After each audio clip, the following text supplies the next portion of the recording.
All right. Welcome, one and all to the latest episode of the Xbox 2 podcast. You know me, I'm your host, Rand Thor 19, the man with the million. And we are joined, as usual, by Mr. Jez Corden, Windows Central. He's here. What's going on, buddy? Yo, yo, yo. It's just Corden in the house. Rocking and rolling, man.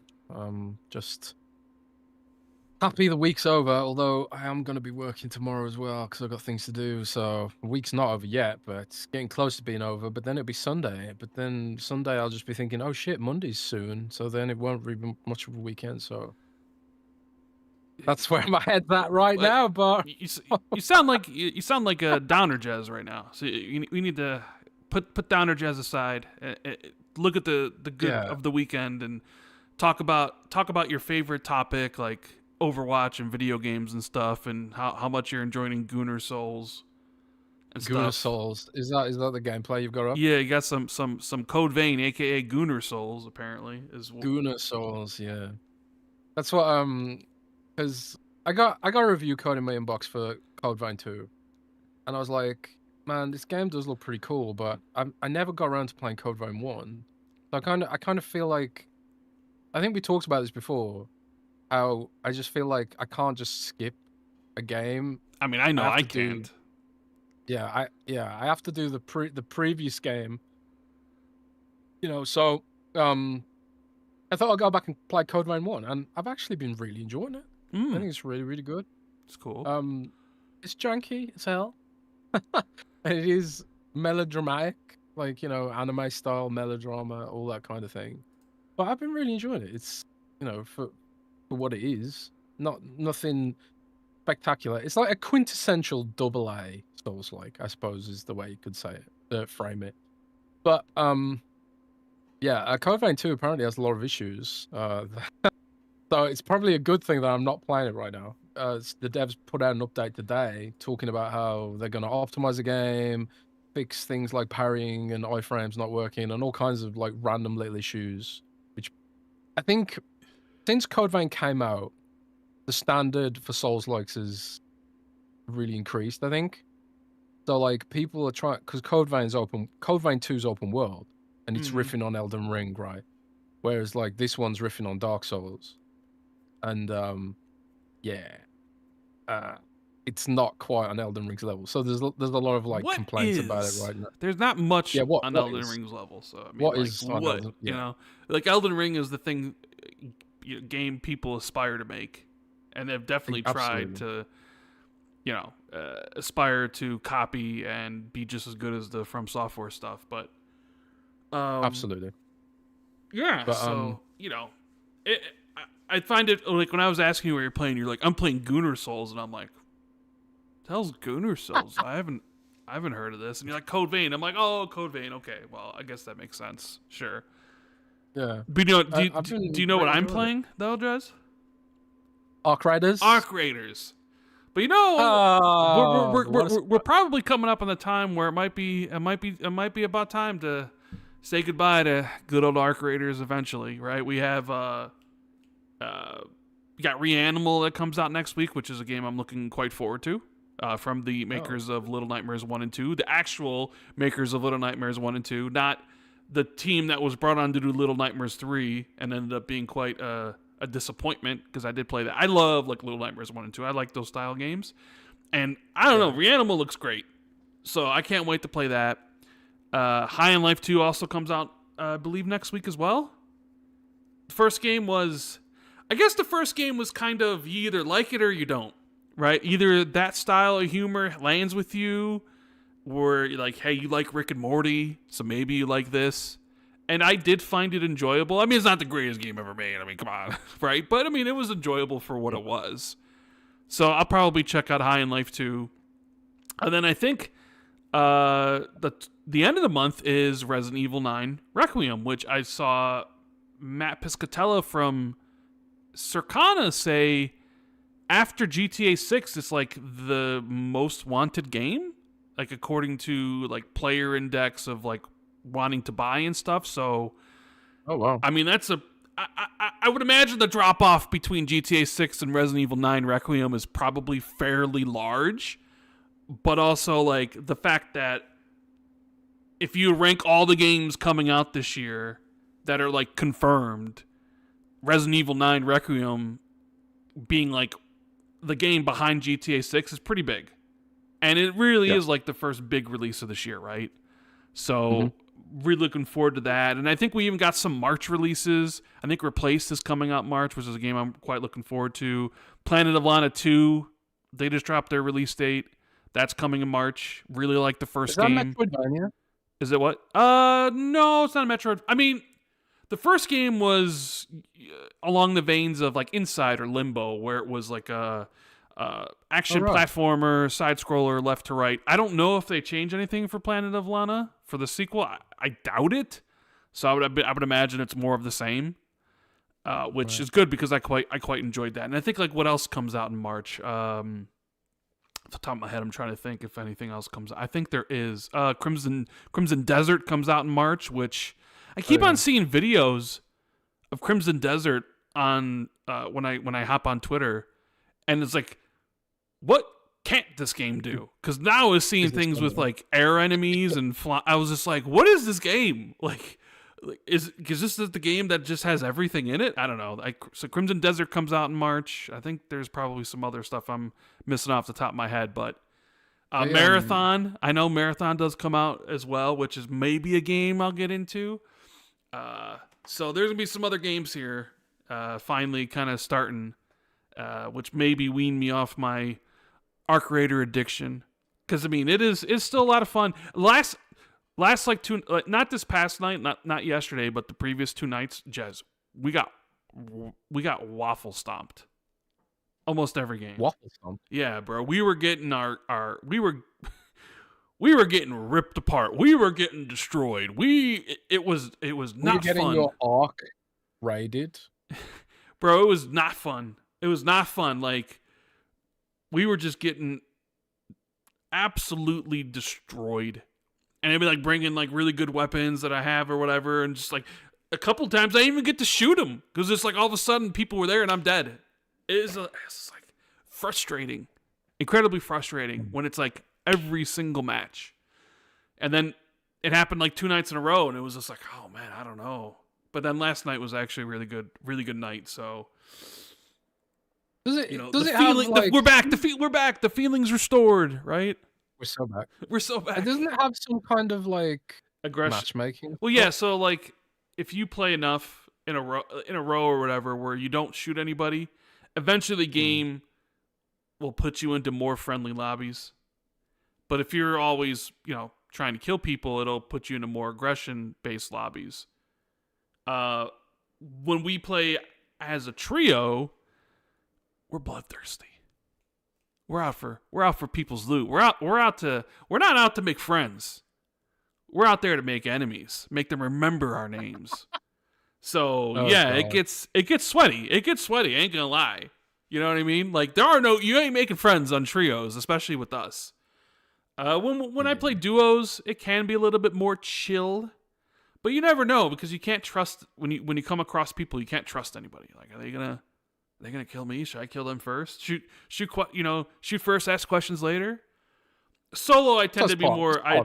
If I play solo, I tend to be more passive, so I tend to be like less aggressive because it's just me.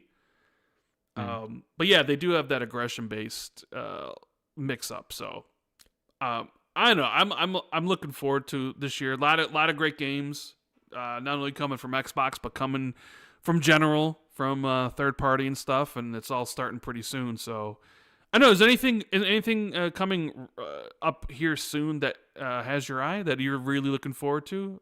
I mean, probably like me, you're probably looking forward to Resident Evil 9, right? Resident Evil 9 is obviously top of my list. Monster Hunter 3. Yeah, Monster Hunter 3 Stories. Is that in March? Oh, yeah. I think that's March, right? Yeah. I've got a preview code for it, so I can't talk about it too much, but if you like, even if you don't like Monster Hunter, if you just like JRPGs, this might be your game of the year. Really?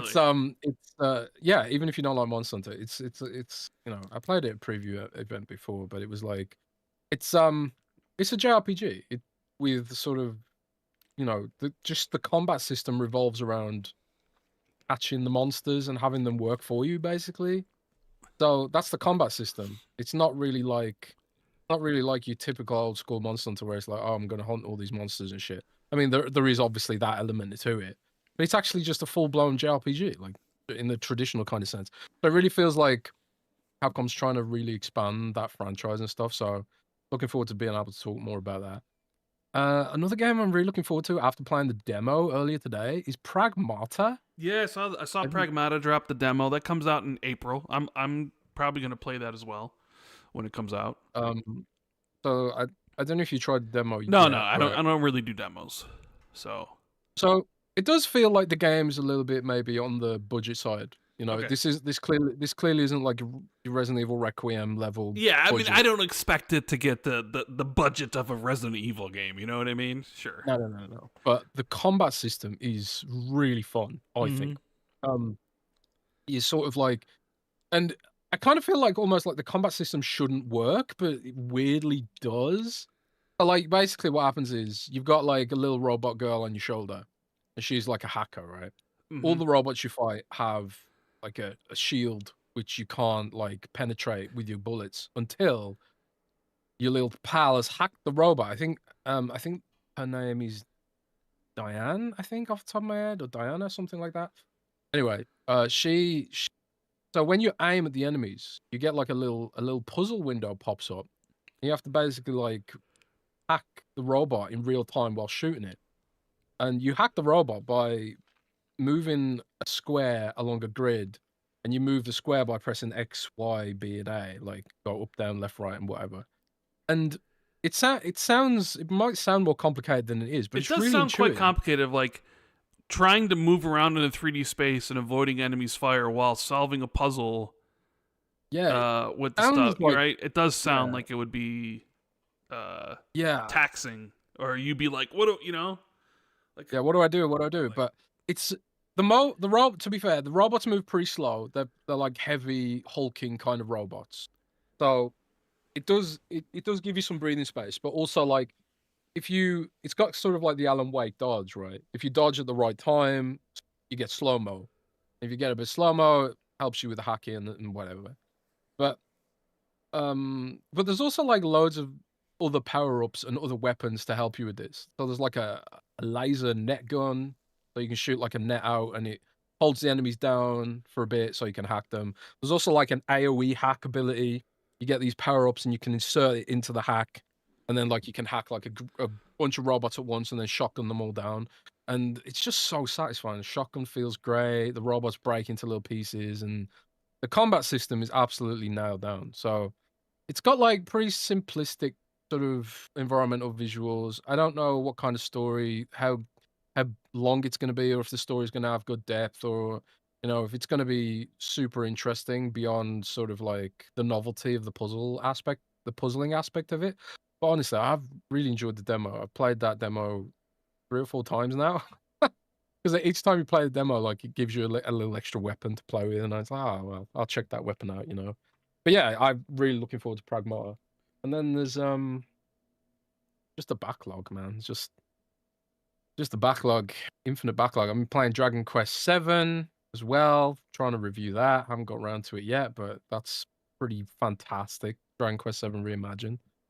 There's just tons of stuff, man. There's so much good stuff to play right now. It's crazy. yeah. Um, we kind of started out last week talking a little bit about Final Fantasy because it was the game you were playing, and we're like, hey, it's finally on Xbox after such a long time.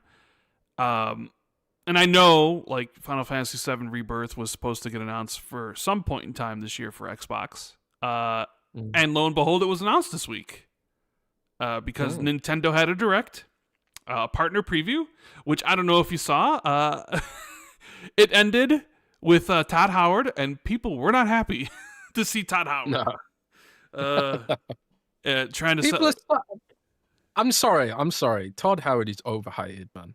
You think so? It's such a bullshit meme, like Bethesda screwed up. They had Fallout 76, and it wasn't good at launch. But it's been years now, and the game is solid now. You know, and Starfield maybe disappointed some people, but it's just like, Well, hold on. this is, No.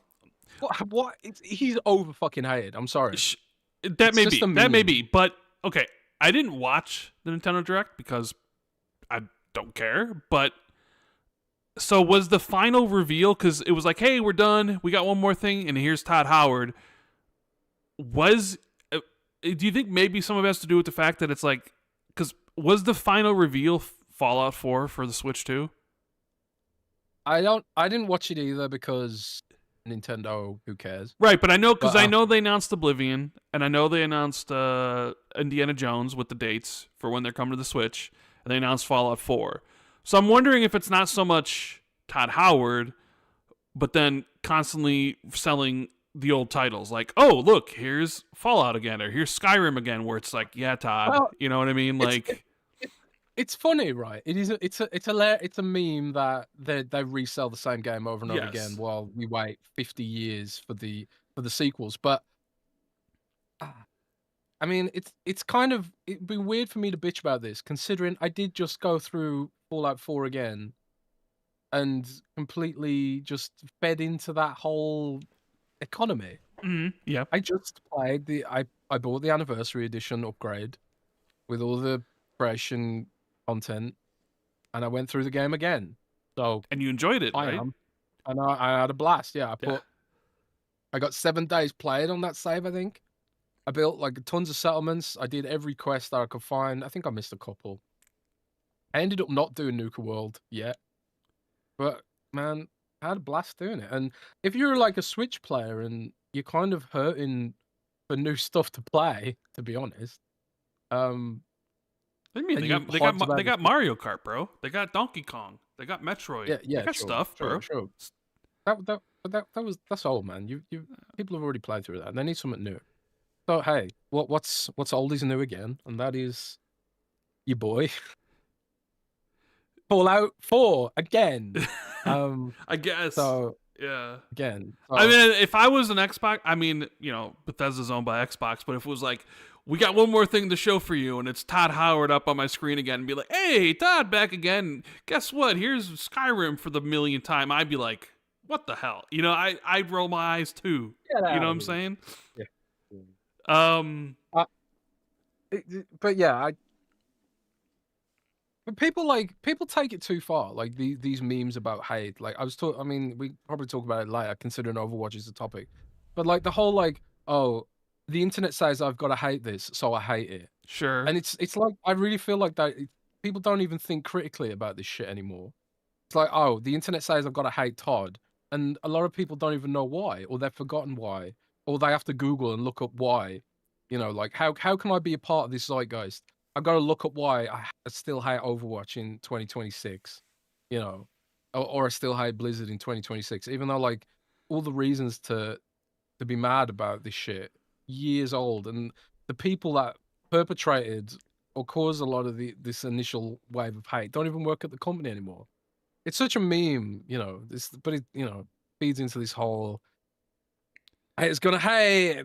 The meta is hate, you know, unfortunately on social media, but sure, it is what it is. So yeah, they announced a bunch of games, Bethesda, for the Switch, but one of the games they did announce was Final Fantasy VII Rebirth. And then they announced the Xbox version right after that, or, you know, after the show is over. And it's coming June 3rd. In fact, it's on the Xbox store right now. You can pre-order. There's even like a $10 pre-order discount that you can get the game for $40, and it's coming in 4 months. And like, I pre-ordered that shit straight away, bro. Final Fantasy Deluxe VII, edition, you know, remake just came out 2 weeks ago. Rebirth's coming out in 4 months from now. And you know, I think they've pretty much said that Part 3 is going to be day one everywhere. Or I think maybe Nate the Hate has said that. I think he said in his recent thing, like Nate said, it was going to be multi-platform day one. I think it was informed speculation on his part. Oh, he knows. Come on now. Yeah, he may say it's speculation, but he knows. Yeah, it's kind of like you when you pretend not to know things, and then That's not true whatsoever. Randall predictions. Well, like when I said Halo, I said like Halo was going to be summer, and suddenly Tom Warren backs me up. What? But then summer's. You see, when people hear summer, I think like people always think June, July, August, right? Because I think in most people's minds that's what summer is. But they always forget summer is also September, because summer doesn't end until September 21st. You know, because the idea of like Halo launching in summer is like, you're really gonna launch Halo in June or July or August? Certainly not. But it's like, oh yeah, well, Halo games have released in September though. You know, I think Halo 3 was the first Halo game to come out in September, and then I think Reach and ODST also came out in September. I forget the release dates for 5 and Infinite. Well, Infinite was weird, right? Because Infinite was, we launched the multiplayer as a beta in November, and then the campaign came out in December. You remember that? And Halo 5, I forget the date it launched, but I mean, Halo's released in September, so it's kind of one of those things where it's like, yeah, September is summer, so you could easily launch it like September 7th or September 9th or something like that, and still fall into the right category. But yeah, I'm looking forward to Final Fantasy VII Rebirth. I haven't played it. I did play Remake. Played it? I haven't played it. Like I have it on my PlayStation because my buddy who bought it I game share with, so he had it. But I had found out that it was coming to Xbox down the road, and I'm like, well, I'd rather get Xbox achievements on it, so I'll just wait. And so now the time's going to be here, and it didn't really have to wait too long because Final Fantasy, I think it came out in 2024 on PlayStation, so it's like, right? Was it last year? No, it was in 2024. It wasn't last year. So, yeah, I'm gonna play it. It's weird because I think you played it, right? Did you play it on PC? I reviewed it. You reviewed it. I reviewed it on PC. Yeah, I reviewed it on PC. I forget. What was your thoughts about it? I mean, I liked it overall, but there's a lot of Ubisoftification in it. Sure. Yeah, and I've seen a lot of criticisms of the Ubisoftification of the open world stuff. Yeah. The story, the story. I don't know how the story goes, but we'll find out. The story's good. The story beats are good. The set pieces are good. The game is best when it feels like Final Fantasy VII Remake for me.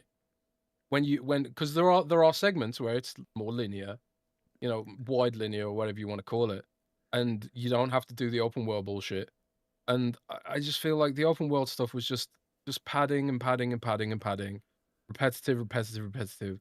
And yeah, I didn't like that aspect of it, the Ubisoft style open world. But I kind of see why they were doing it, and I'm hoping that they'll take some of the feedback, because I wasn't the only person to complain about that. I'm hoping they'll take some of that feedback and apply it to the next game, because it does seem like they said the next game's on the same engine, Unreal 4. It's going to be the same sort of, they're going to have a lot of the systems in place.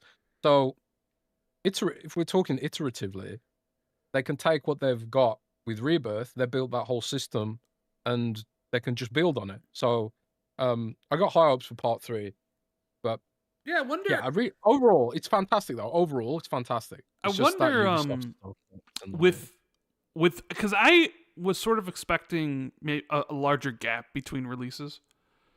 I sort of wonder if this points to Part 3 releasing next year then. Well, because I guess you could argue, well, there was 4 years in between Remake and Rebirth, and it hasn't been 4 years yet, but it does seem like they're speedrunning the Final Fantasy games on the platforms that don't have it, right? Considering how closely spaced together they are. And maybe they're just trying to strike where the iron's hot. Like, oh, here's Final Fantasy Rebirth or Remake, and it's like, oh, by the way, here's Rebirth is coming soon. So maybe they just want to keep the game in people's consciousness and be like, oh, you enjoyed it on Switch and here, whatever? Well, sign up for the sequel, right? It's coming real soon. But then I sort of wonder, like the way like Tomb Raider or Resident Evil have been doing it, where like Tomb Raider this year has the remake of the first game, and then next year they have the brand new game, which is kind of like it's sort of like a marketing cycle where it's like here's this game, and then get prepared, you got a game next year, and Resident Evil's like here's Resident Evil 9, and then next year is going to be Code Veronica, where it's like it all synergizes together.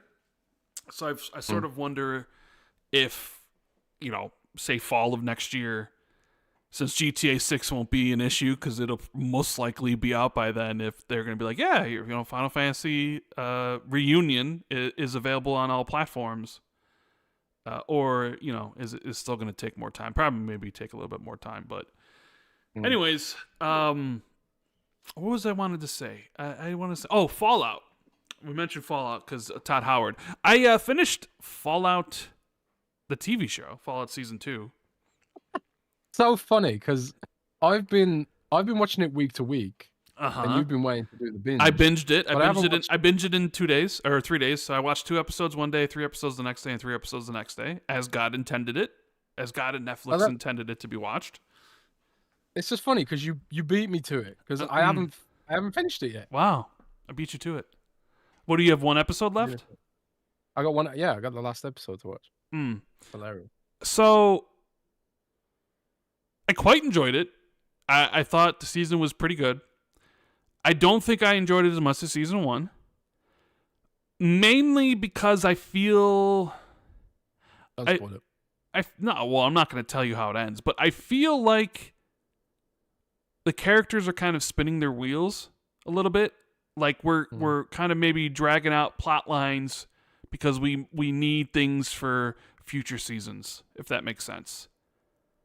Because like when you think about where they started this season and where they all end up, it's like not a lot really sort of happened, which is it's okay. And maybe that's more of like a indictment on the 8 episode thing everybody does now, where it's like it's 8 episodes, you don't really have enough time to really progress plot or do a lot of things. But as far as there's going to be stuff that happens in this final episode that the fan service is pretty crazy in the final episode, I will say. So I have a feeling fans of Fallout and fans of the Fallout lore and universe are gonna love this season and love what happens at the end. Where like non-Fallout fans or people who have no clue what's going on are gonna be like, yeah, it was fun. Like they're just not gonna be clued in to some of the Easter eggs and some of the things that happened. You know what I mean? I will say this: like as I've been watching Fallout with my girlfriend, because obviously she hasn't played any of the games. It reminded me of watching the Warcraft movie with my friends, like constantly pausing it and explaining some of the memes, some of the fan service. I won't spoil it or whatever, but there's a lot of fan service in this season. And that's a good thing, I think. But, they should probably, like, if they are going to bring in some, fan favorite factions and things like that, they need to be a little bit more fleshed out, especially for people who don't know. It's kind of hard to do with some of the context. Yeah, but it's kind of hard to do with only 8 episodes and only 50 minutes per episode, and you have all these different plot lines. Like, you got Lucy's plot line, you got Maximus's plot line, you got the Ghouls plot line, and you have the people back at the Vaults plot line, and it's like there's so many different plot lines that take up so much time. It's hard to devote, and the runtime of the whole season is you don't really have a lot of time to be able to do those things, right? Properly. I like I said, I think the season was really good. I think the acting is quite good. It's just that it's not even that big of a complaint. I kind of feel like they spun their wheels a little bit too much this season. With that said, I can't wait for season 3. Some of the things that happened this season that are setting up the things that are happening in the future, I'm like, that could be really cool. Like what? Let me ask you this: does Amazon do longer than 8 episodes? For some shows, yes. I think. Could they move the format then? No, they've already done 2 seasons of 8 episodes. They've already done 2 seasons of 8 episodes. It's going to be 8 episodes forever. That's just. That was one of the big complaints from most people was the pacing, because there's so many different plot threads, and I'm sure they will. I'm confident in the showrunners, and these guys like know what they're doing. So So I'm confident that they will bring everything together into like a whole. But at the same time, it's like it can be hard to follow. Like it's the blessing. There's a recap every week just to like remind you Well, what the some of hell's that has going to on. do with the 'Cause it can fact be so fast-paced. that there's a lot of time in between seasons, which it doesn't seem like it's a big problem for Fallout. Now I did see that they are shooting Fallout Season 3 in March or May. I want to say May. So they're shooting in May, which probably signifies that Fallout Season 3 will launch early 2027, maybe like March 2027. So the wait's not that long. This isn't like Stranger Things where you had to wait 3 years for the last season, or some of these other shows that take like 3-4 years or something. It's. I think my biggest problem with a lot of current television is they aren't long enough. Like 8 episodes just really isn't enough. And then you've even seen some of these shows that are starting to go to 6 episodes. See, I'm used to this because that's the BBC, right? Britain. Like that's BBC. It's like 4 episodes or whatever, right? So yeah, that's long been the standard in Britain. I remember watching I remember watching House, and it was like the first American show that I really watched, and I only watched it originally because Hugh Laurie's in it. Yes, and Hugh Laurie's an OG BBC comedian, right? And I was like, oh my god, Hugh Laurie's playing doing a drama. That's interesting. Oh my god, he sounds American. It was a novelty. But what really shocked me back then was like, oh my god, there's like 1 million episodes in a season. Yeah, how do they do? It's like 20 episodes per season. Used to be kind of the norm, right? Yeah, it was crazy. And then I got whiplash, like watching like a BBC drama like Sherlock or something, and it's like 3 episodes. I got whiplash watching Sherlock because it was like 4 episodes to a season. Granted, the episodes were like an hour and a half a piece, but at the time, I was used to shows being minimum 12 to 16 episodes, if not 20, 45 minutes. And here's Sherlock, and it's like we got 4 episodes a season, an hour and a half long. I'm like, that's not enough. It is different, isn't it? I really like. This is a gaming podcast, everyone, by the way, but I swear to God, like with Sherlock, I was not satisfied. I wanted more. I wanted more, man. Well, I guess that is saying like with Fallout, it's like you do want more. Like you want more episodes because you want more Fallout because it is good. It's not one of the things where you're like, oh my God, this is such shit. Like whatever. It's like, oh man, I wish it was longer and had more episodes because I want to spend more time in this world because it's so good and so cool, right? Yeah.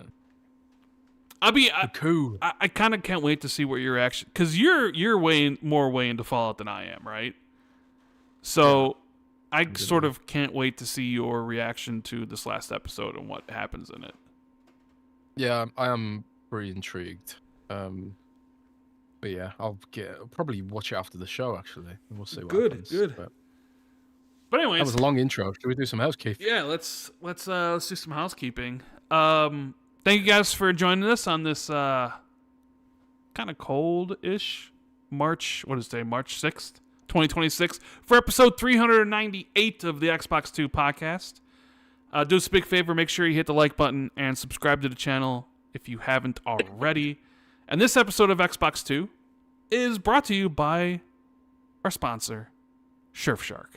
Take it away, Jez. Surfshark VPN, shark noise. Looking for a smarter way to stay safe online? Surfshark VPN is your all-in-one shield for private, effortless browsing. Whether you're streaming on your favorite series, climbing the ranks in your go-to games, just scrolling the latest trends, Surfshark keeps you covered with lightning-fast speeds and support for unlimited. What? I don't know why it's going like that. Want true internet freedom? Surfshark breaks down digital walls with ease. No more geo-blocks. No more limits. Unlock global content. Explore without borders. And enjoy a smoother, cleaner web thanks to Surfshark's Clean Web feature, which blocks ads, trackers, and malware, all before they can slow you down. And with a strict no-logs policy, your activity stays exactly where it belongs. With you. Plus, Surfshark's advanced encryption wraps your personal data in serious protection, giving you total confidence every time you connect. So here's the offer. Xbox 2 podcast listeners get an incredible 86% off a 2-year Surfshark plan. Take back your online freedom. Hit the link in the description to get started. Search safely, surf securely, and surf with Surfshark. That's a tiger shark. I actually upgraded my Surfshark plan this week. Did you? I did. I upgraded to, and this isn't part of the ad read, this is just a matter of fact. I upgraded to, there's like a dedicated IP service you can add on top of it. Right. Like you get like a VPN with dedicated IP. So it's like super duper secure. Because I think VPN sometimes you share IPs with other people, you know. But now I'm like double secure, man. My internet's so secure, bro.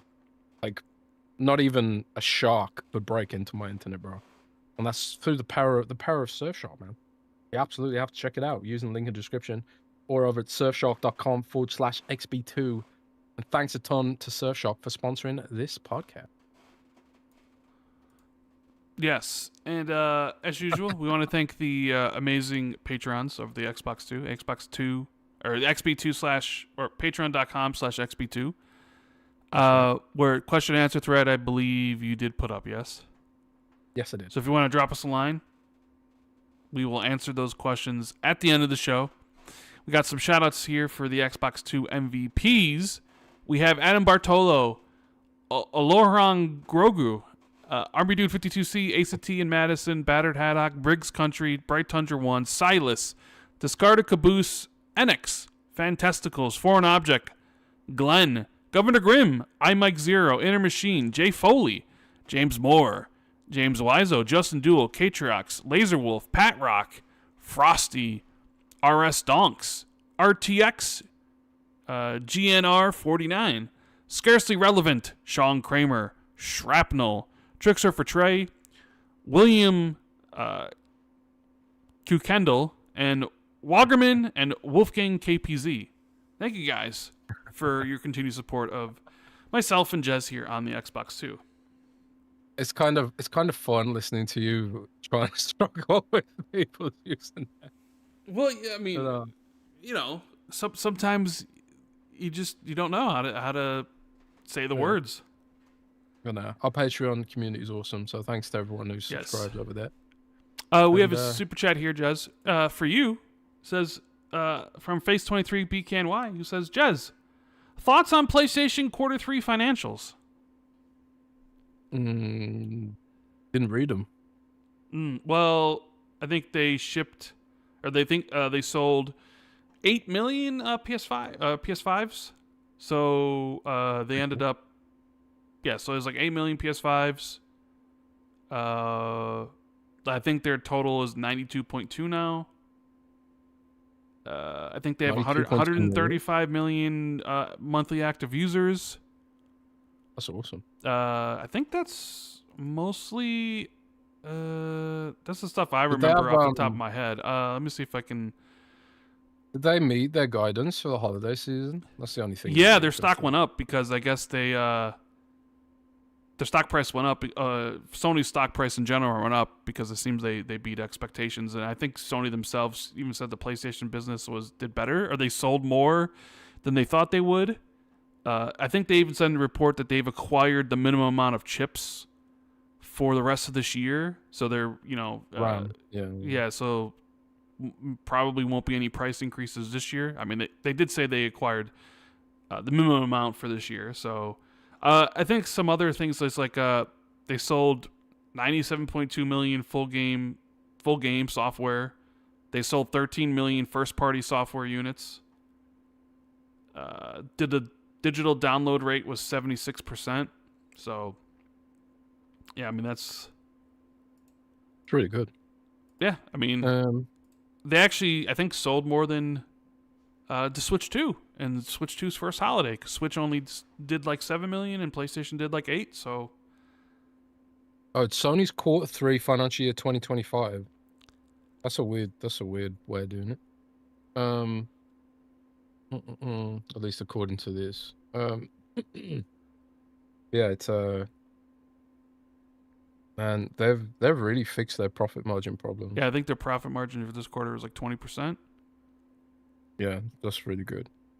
I suppose like they're beating the industry expectations. I guess that's why the stocks are right. Interesting. I'm interested what my contacts think about this actually. Yeah, I'd be But yeah, curious. I didn't check them out myself. Like, PlayStation's not my beat really, you know. So I don't really pay that much attention to what Sony's doing. I've mostly been knee deep in cloud and AI bullshit this week. Because as you A- might have seen, Rand, AI is Microsoft your stock love, prices. by the way. Yeah, You love AI. Microsoft. Jez DMs me all the time, every single day about AI bullshit. You see this? You see this? What about this? You see this? AI. I'm just like, oh my god, kill me It's with this you know AI yeah. stuff, Jez. Kill me. It's kill me as well. But it is exhausting. But it's we're a Microsoft ecosystem blog, and it's what the investors want to read about. So we cover what the Microsoft people are interested in, right? And they're interested in what Microsoft's doing with its capital expenditure, and they're not happy with it. And I don't know if you saw this as well, but Amazon's stock price took a huge crash for the same reason. Amazon was like, we're going to spend 200 billion on AI infrastructure, It's a and lot of investors money. were like, That's a lot of money. yeah, that's a lot of 200 billion. That's a lot of money. And then investors were like, you guys are crazy. We're going to pull out. So like Microsoft, Amazon share price is down as well. So But what happened with OpenAI this week? Because they put out some like tweet, and then people were like clowning on them for it or whatever or something. yeah, oh man, it's kind of.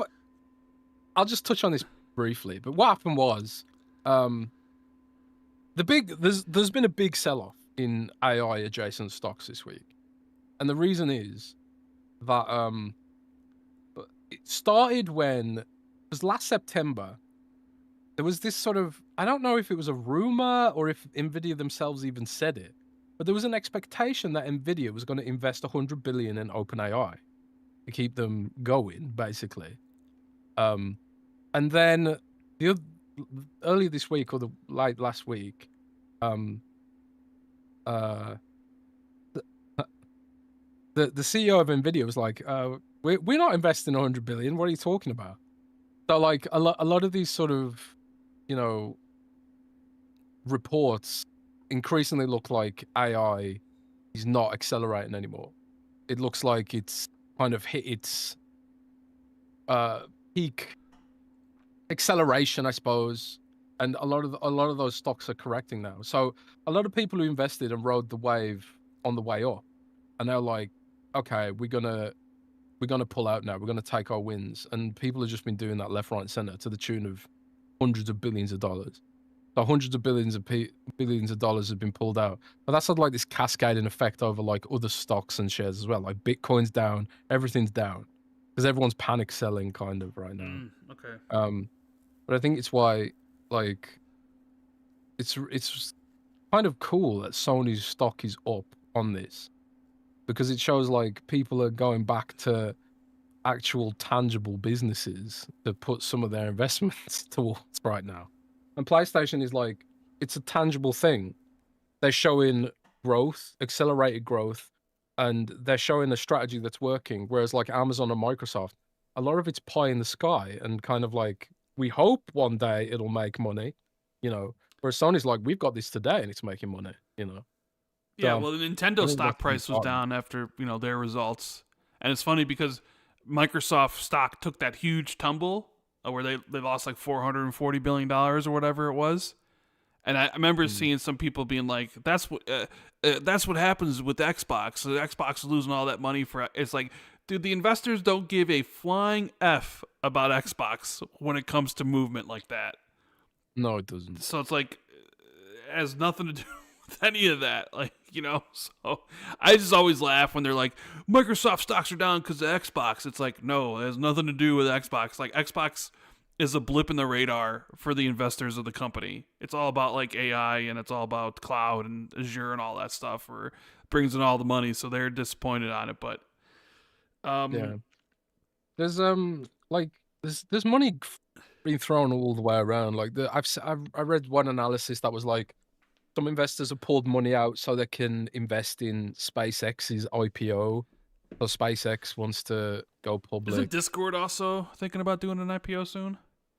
Yeah, probably, but it's going to be SpaceX, the one that people try and ride up.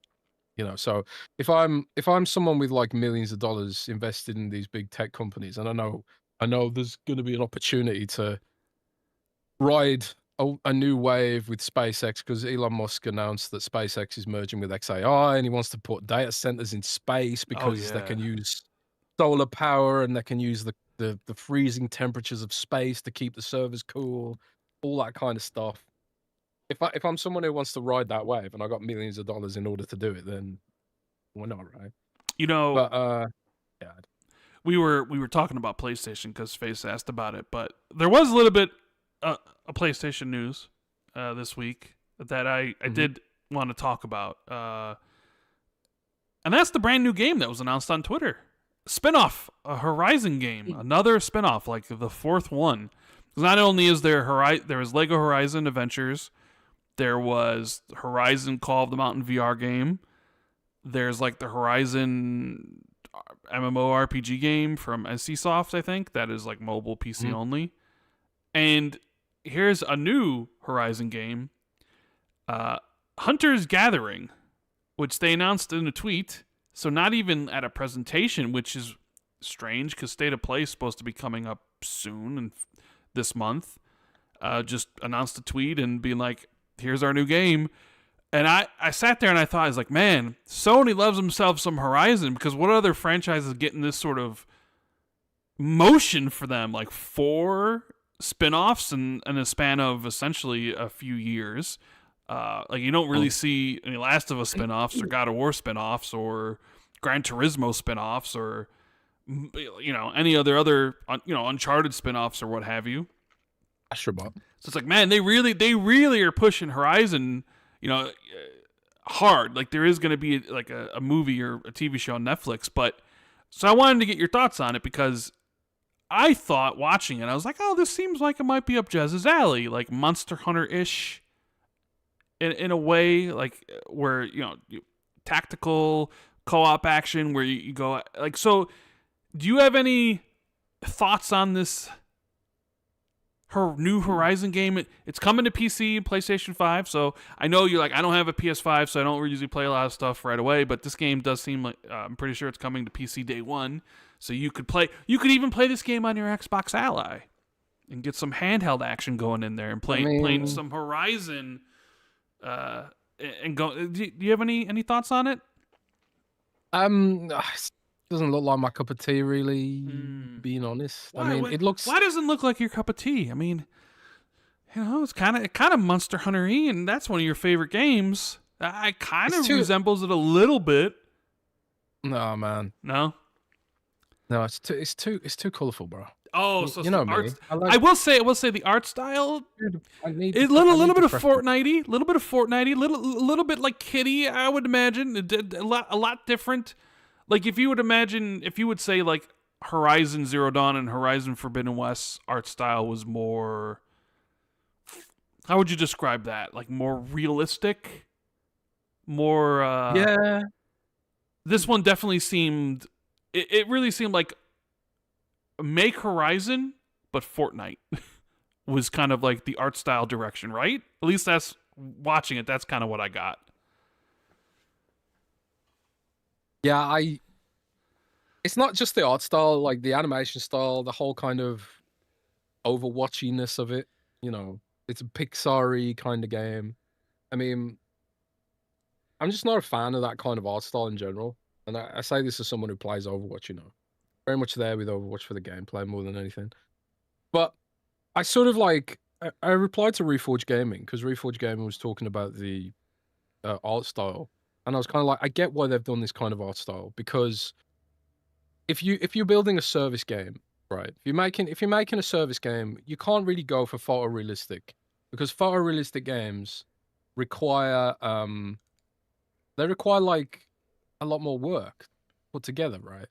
That's why like World of Warcraft's not photorealistic. That's why like Dauntless wasn't photorealistic, I guess and that's a lot of that's the what this game sort of remind me of is Dauntless. I got Dauntless, yeah. more than anything. Yeah. So I mean, that's kind of the thing, right? It's all about having an art style that looks good, but is something that can be very quickly iterated on, and that's why they've done it that way. I do think like with Destiny, one of the issues Destiny had more than anything was its art style, to be honest. And it's like, how do you make content quickly when you've sort of given yourself that kind of bar? You've given yourself that bar to hit every single time of trying to like make a game that looks like that, basically. So I get why they've done it. But no, it doesn't appeal to me. I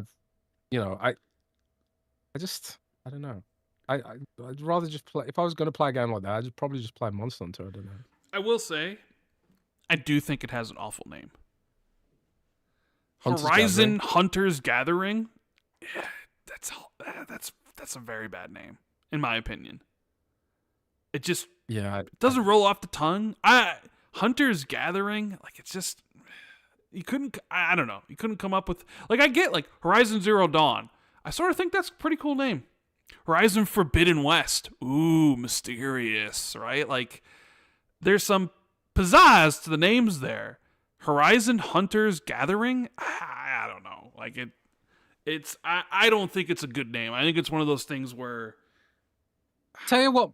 I think one of the reasons why there's been a bit of a backlash to this game, I think, is because stuff like the art style, the name, and some of this other stuff about it, it does kind of feel like it's come from a place of corporatism and focus group testing.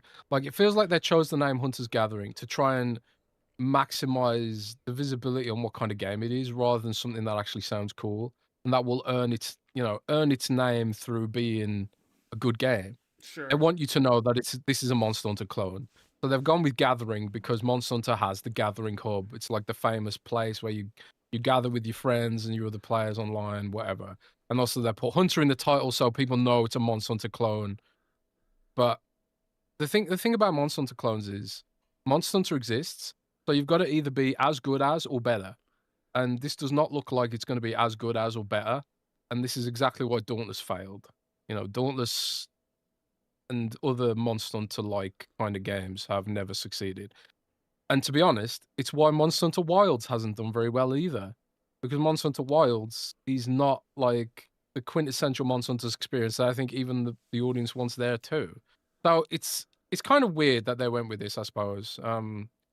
But I could be totally wrong. Maybe it's going to be a huge game and do really well. I've kind of got a feeling it won't. But, I mean, I don't. As far as like if how well it'll do, I don't know. But I definitely sort of feel like the online PlayStation audience probably isn't too happy with. They're probably not happy it's coming to PC day one either. well, and this also is the thing about online discourse, right? I think Asmongold called it Concord 4 or something. yeah. But it does. I'll say this: if this game flops, do you think it affects Herman Hulst's job? Because then it'd be like, I kind of feel like someone's tasked Herman Hulst with making a service game. Well, yeah. I And mean, these were all games probably Jim Ryan implemented back when he was still running it, right? Like they were doing a whole bunch of live service stuff. That was when the push happened. And so, like, this was the live service Horizon push, potentially, or part of it. I mean, I ain't a PlayStation guy, right? So I don't know. I'm generally interested. Is Horizon really that popular IP to deserve all these spin-offs? there's a question. Because I genuinely don't know. Yeah, I don't know. I think maybe people are just...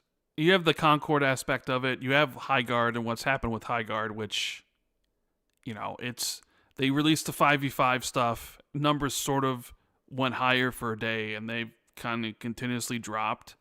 And it's got that similar-ish art style, and then here's this announced out of nowhere, and it's kind of like, who asked for this? You know what I mean? Where, like, people want... If they want Guerrilla to make Horizon 3...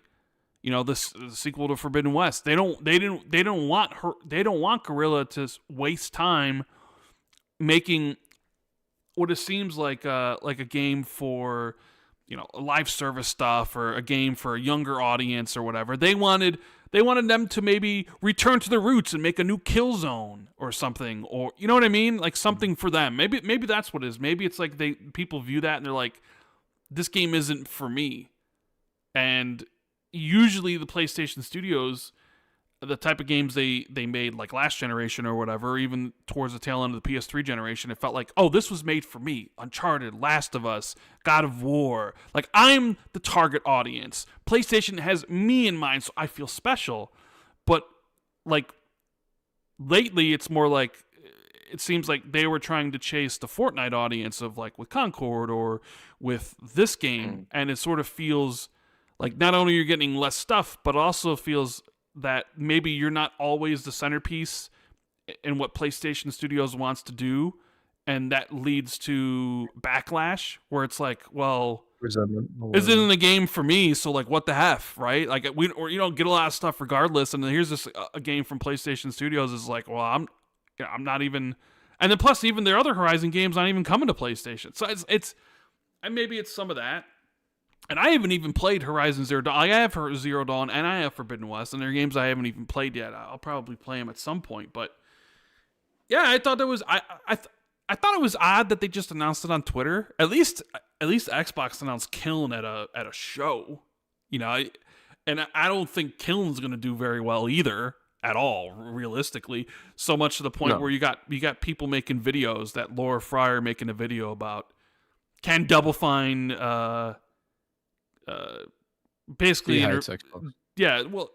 can Double Fine live? Like basically survive the current regime, Xbox and Microsoft. Which I mean, we've talked about that in the past. Is like, does Double Fine have a place in current Xbox where they're focused on big IPs and big money? Are they really in the business of making an art house pottery brawler that's probably not going to get a lot of players and not make any money? I mean, I just saw an article last week or whatever, earlier this week, from Jason Schreier. I think it was from Jason Schreier over at Bloomberg, and he interviewed Obsidian, Fergus. I think it was Fergus, or maybe it was somebody else at the studio, and he mentioned it was. I think it was Fergus and Josh. So I think Bloomberg just had access to Obsidian all up, and they were pretty candid about a lot of things. They confirmed the 30% profit margin thing, which I don't know, Microsoft was like quick to deny earlier, like weeks ago. But then they were like, Avowed and Outer Worlds 2 didn't meet our sales expectations, and there's not going to be an Outer Worlds 3, although I guess there's still going to be more games in the Avowed Pillars of Eternity universe. But Grounded 2 apparently did very well. Pentiment, I guess, was also a success, which I don't know how much that's to do with the fact that maybe it already come out on PlayStation in 2024, so maybe, and Switch 2, so maybe it became more of a success then. Or maybe the budget was just so low that it was like, whatever. Like, I don't know. But here you have the studio, and it's like, okay, what's next for them? And you have Microsoft, who, I mean, like Matt Booty's own words, like they wanted to, hey, we're going to be focusing on bigger IPs and all these sort of things. It's like, well, does Obsidian and Double Fine still meet that vision? I mean, if Outer Worlds was supposed to be a bigger kind of game, and it hasn't done well, and you can't even blame it. Like, well, it's not it was multi-platform. For whatever reason, nobody really cared about Outer Worlds 2. Now, we could do a post-mortem about why that was. Was it the marketing? Was it the overexposure of the game? Because I thought it was overexposed. Did people not really like Outer Worlds 1 that much in comparison? Or they only like it because at the time Obsidian was a Kickstarter sort of entity that really had trouble getting funding for games, and it was like, oh, the little studio that could, right? Like, because it was published by Private Division, and then they got bought out by Microsoft. So did people's views toward Obsidian change to the point where, like, well, maybe we think you should be making bigger and better things. The $80 price tag that they saddled the game with initially kill all hype for that game, and never could get it to recover. I mean, there's a lot of ways you can look at it, but I don't know. What'd you think about the Obsidian interview and stuff, like, and where Microsoft views these art houses? I mean, and maybe Obsidian's good because like Grounded 2's doing really well. It's got a TV show coming. Maybe they could pivot to making Fallout games because we know that's going to be a big thing for them. And is it that, like, if they're not making Outer Worlds anymore, you know, they do have multiple teams there. Like, what is that team supposed to be making? And it's like, is it really a smart idea to continue to make games in the Pillars of Eternity universe if Avowed didn't do that well? There's a lot of questions I have about, like, hey, what are we doing as Obsidian here? Are we going to maybe make smaller games like Pentiment that have a better chance of being successful because the budget's so small, you know? I mean, it's weird for me because I tried playing Avowed and a couple of times now, and I just can't get into it. I liked it quite a bit. I liked it. My expectations for Avowed were low, and it exceeded them, and I quite enjoyed it. Just everything in like the first couple of hours, like the writing, the characters, again the colors, and that bit's a me problem. But I just everything about it just felt flat to me. Like it just felt really flat and uninteresting, and it felt like a complete divergence from Pillars of Eternity, which is on the writing side is so much better. I felt, and kind of because of Avowed not hitting, it kind of just made me not have that much interest in the Outer Worlds 2, and it was kind of became one of them like, oh, I'll get around to it when I can. But there's so much to play. It's like a game like that can't survive in this economy when there's so much other good stuff to play. A game like the backlog is becoming a black hole. Games that go in the backlog often just don't get played. Like I'm playing Code Vein now, but you know, this is like a rare exception. Like I don't know if I'll ever get around to playing the Outer Worlds 2, you know. And especially because like they're not going to do anything with the third game, and they're not going to do a third game. They've admitted it. So now it's like a dead IP, which sort of again doesn't really serve to make me want to play it anymore. You know, and that kind of stuff. And I don't really know anyone that had positive things to say about about the Outer Worlds 2. So the idea that when I read in there that they were like, oh, we're looking at ways to make games even cheaper, I was sitting there thinking like, no, surely that's not the play. Surely the play would be, instead of making Avowed and the Outer Worlds 2, and don't get me wrong, they can do anything they want. They're the creatives. They've got the artistic direction. I'm just like a loser with a blog. So like, this isn't me telling them what to do. Don't get me wrong at all. You know, I have so much respect for anyone who puts something creative into the world, and just sort of like anything creative into the world, I think is an amazing thing. But if it was me, right, the play for me would be like, instead of trying to make Avowed and the Outer Worlds 2, I would just put all my resources into one of those experiences and try and make it as good as it possibly can be, rather than just sort of being like, oh, we're the studio that ships multiple titles a year or whatever, you know. And maybe that business model works for them, or maybe it works for Game Pass, and maybe it's just like, maybe it's fine if it's in Game Pass and it doesn't matter. But I don't want to play those kind of games unless there's like something really unique about them that can help me overlook some of the janky aspects of it, right? You know, at least I'm just speaking for myself. You know, like Code Vein, for example. Code Vein is jank personified, but it got this anime melodrama, which is kind of a bit nostalgic for me, I suppose. So that kind of helps me overlook some of the jank. Also, it's a Souls-like. I like Souls-like. Again, that helps me overlook a bit of the jank. But when I play like Avowed, it just felt like playing a Fortnite-ified kind of bad version of Skyrim, to be honest. You know, and again, I admit I've only played the first couple of hours, and a lot of people do say it gets better the more you play it. And I'm also a fan of Pillars of Eternity, so I was quite excited for Avowed. But it wasn't like Pillars of Eternity at all. Because Pillars of Eternity is like this. It's like a dark, you know, it's a dark game, and this is not a dark game. It looks like Fortnite graphics, you know, visually. So already I was kind of put off by it. But then the writing was cringy and the characters were cringy, the NPCs are bland, and it just felt just mid, you know. And I just don't have time for things like that anymore, personally. And I think a lot of people just don't feel like that time for that anymore. So it does feel like, you know, I don't know if that strategy of making games quicker and more cheaply, is that really the play there? Is that really the play for, like, at least the older millennial audience? I mean, it's certainly the play for the Roblox audience, because they just like they consume the slop and then go on to the next bit of slop, right? But Avowed's kind of like a lot of these kind of games, like this isn't just an Obsidian problem.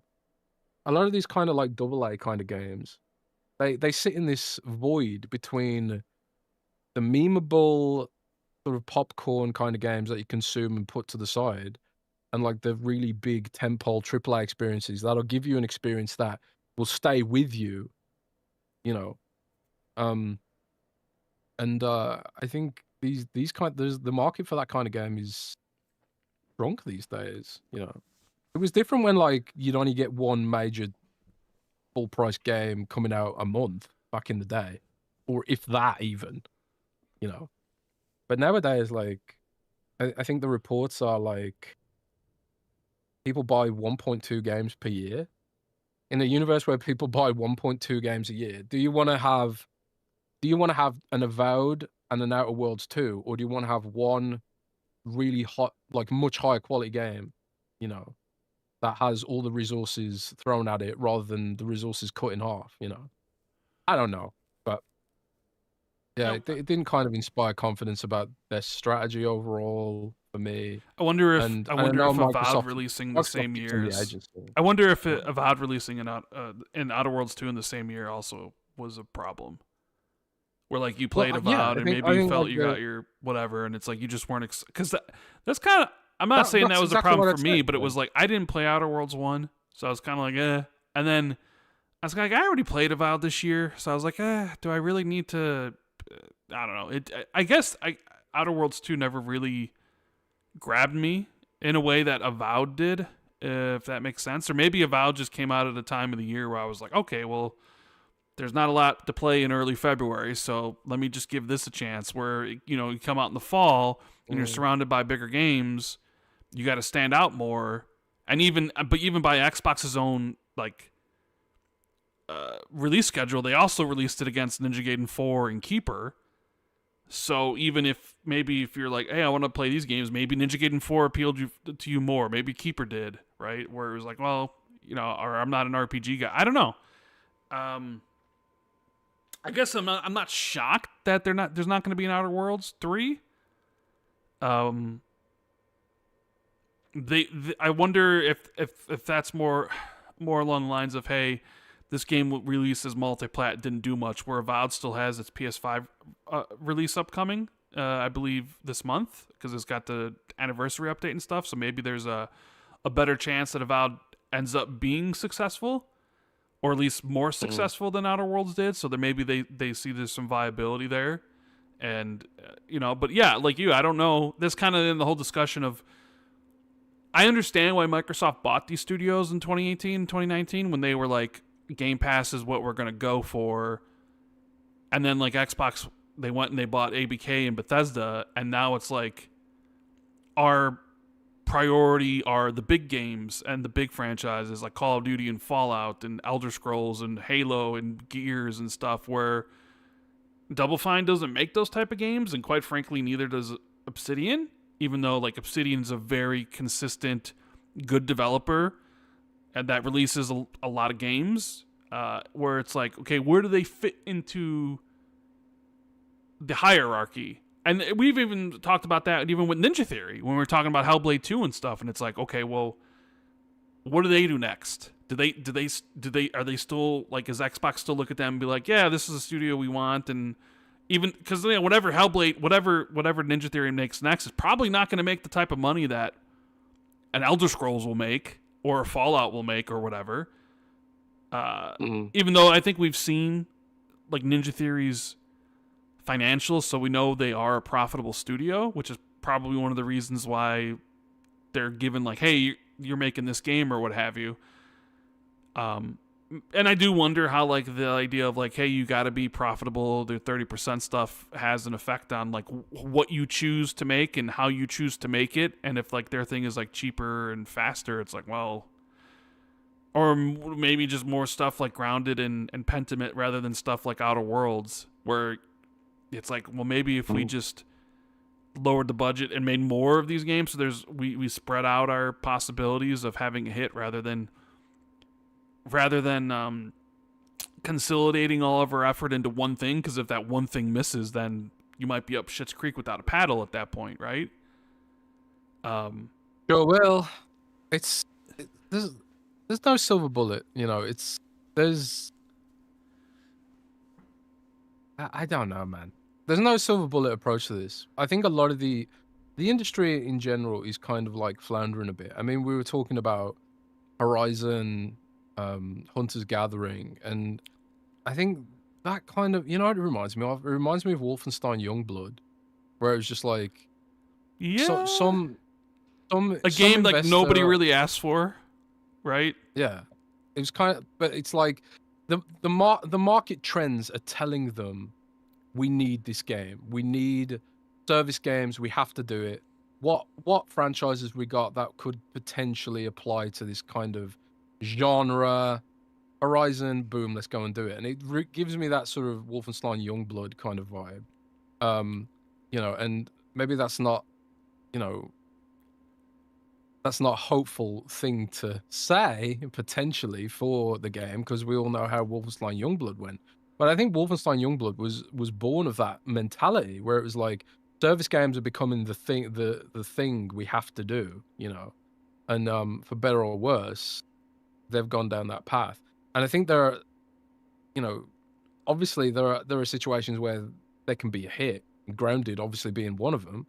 Grounded's done really well for Obsidian, and continues to do well, and will continue to do well as well, I would presume. But it's just like, I think a lot of the kind of games that I suppose they want to make or want to pitch, they've got to be, I think single player games especially, they have to just be on another level now. They have to be on that kind of like, they have to at least be as good as The Witcher 3.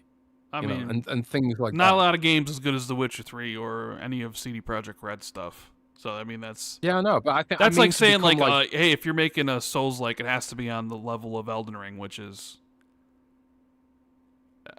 unrealistic for most studios. It has to be on the level. I think it has to be on the level of Dark Souls at least, because like if you are making a game that riffs on another genre, you kind of have to be like equal to or more than, in a universe where there's so much other content to play, I suppose, and the service games taking up your time and all that kind of stuff. There's just, I suppose that's the primary. So you're saying there's too much stuff, too much good stuff for people, and it's hard to cut through the crap, and like it's hard for games to make their niche and appeal to. Didac wrote in chat says like Wu Chang and Liza P were on the level of Dark Souls, and I agree, they were up there, and Liza P did extremely well.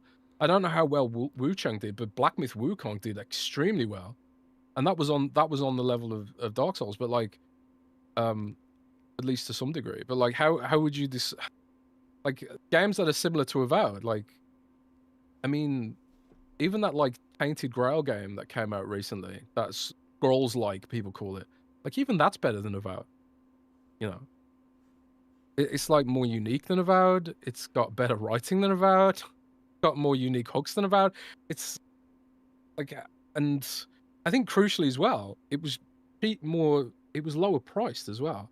I think price is an issue here as well, potentially, at least when it comes to Steam and other platforms. Like the fact that Final Fantasy VII Rebirth is launching at 40 quid, meanwhile like Outer Worlds 2 was fully priced That seems kind of wrong to me. Because, like, as much as I didn't like the Ubisoft aspects of Final Fantasy VII Rebirth, it is a much, much better game than Avowed.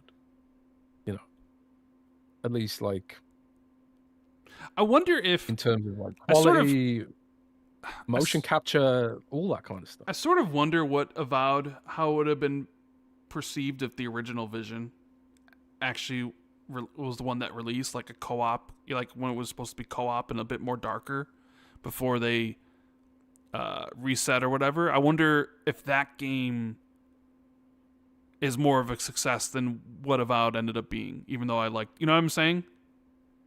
Yeah, I know what you're saying. Like, to me, that just sounds like Fable Legends.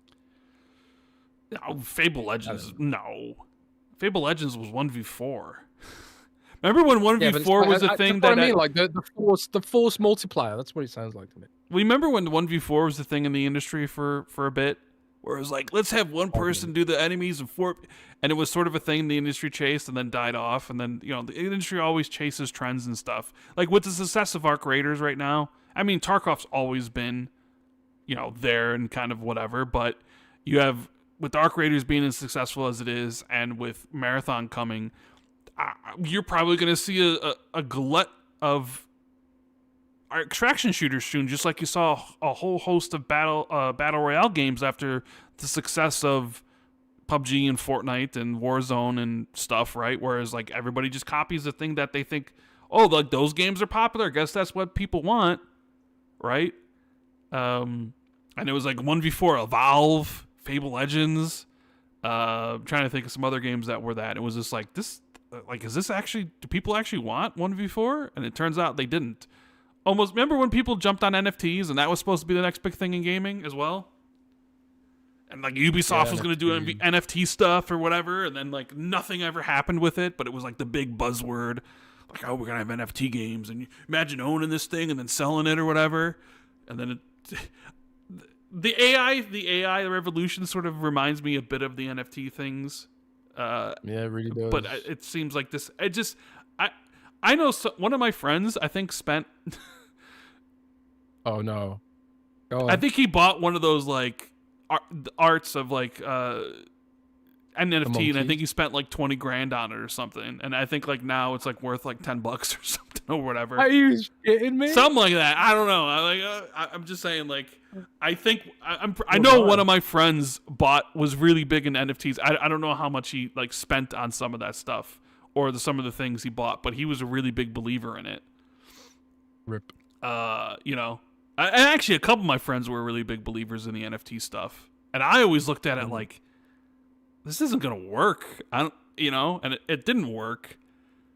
But it's all. I mean, but this is the thing. People always chase trends, and so it's like you read like Horizon Hunter's Gatherer. You're probably right. It's probably like they feel like that's a trend they need to chase and whatever. But then it's like, does it actually have an audience, or is there people demanding something like that, or even like High Guard? It's like, is there a demand for this? Is it just like you're chasing something because you believe there is a demand for it, even though there's not, right? So I don't know, like well, it's like anything. Like everything has a demand, but there's a maximum amount. No, not everything has a demand. Well, evidently with 1v4, Dead by Daylight is huge. Sure. Okay, that was the one game that actually succeeded. So it's like there was demand. It just needed there just was only enough for one single game. Well, that's because all the other ones failed. One game trends really hard, and then everyone tries to copycat and see if like is this trend big enough to accommodate multiple games. Story Battle Royale. We had PUBG, we had Fortnite, and then we had a million other battle royales, and they were just like, okay, well maybe only 3 or 4 can really seriously work. We had that with 1v4. Like, okay, maybe only one 1v4 game works, and it's Dead by Daylight, And then you look at shooters. Everyone wants to play a shooter, and also shooters don't last forever, so, there can be like many multiples of shooters, and there's enough demand to accommodate multiple shooters. Remember Cliffy B said, I remember when the Lawbreaker stuff, that there was space for was it 4 shooters or 3 shooters at any given time, and he wanted to be one of them. And it was like it didn't end up happening. It was like Call of Duty, something like that, Battlefield or whatever. yeah, And even there's a limit. There's a limit. yes, there's a limit. And like hero shooters as well. Like for a hot minute, everyone was trying to make an Overwatch clone. Yes. Now there's pretty much only two, 3 Overwatch games. That's a pretty good segue right there. Overwatch. Oh, Overwatch. Overwatch has been reborn. I don't know if I've seen this much positivity surrounding Overwatch in quite right. Am I crazy for saying there's a lot of positivity surrounding Overwatch at this point in time right now?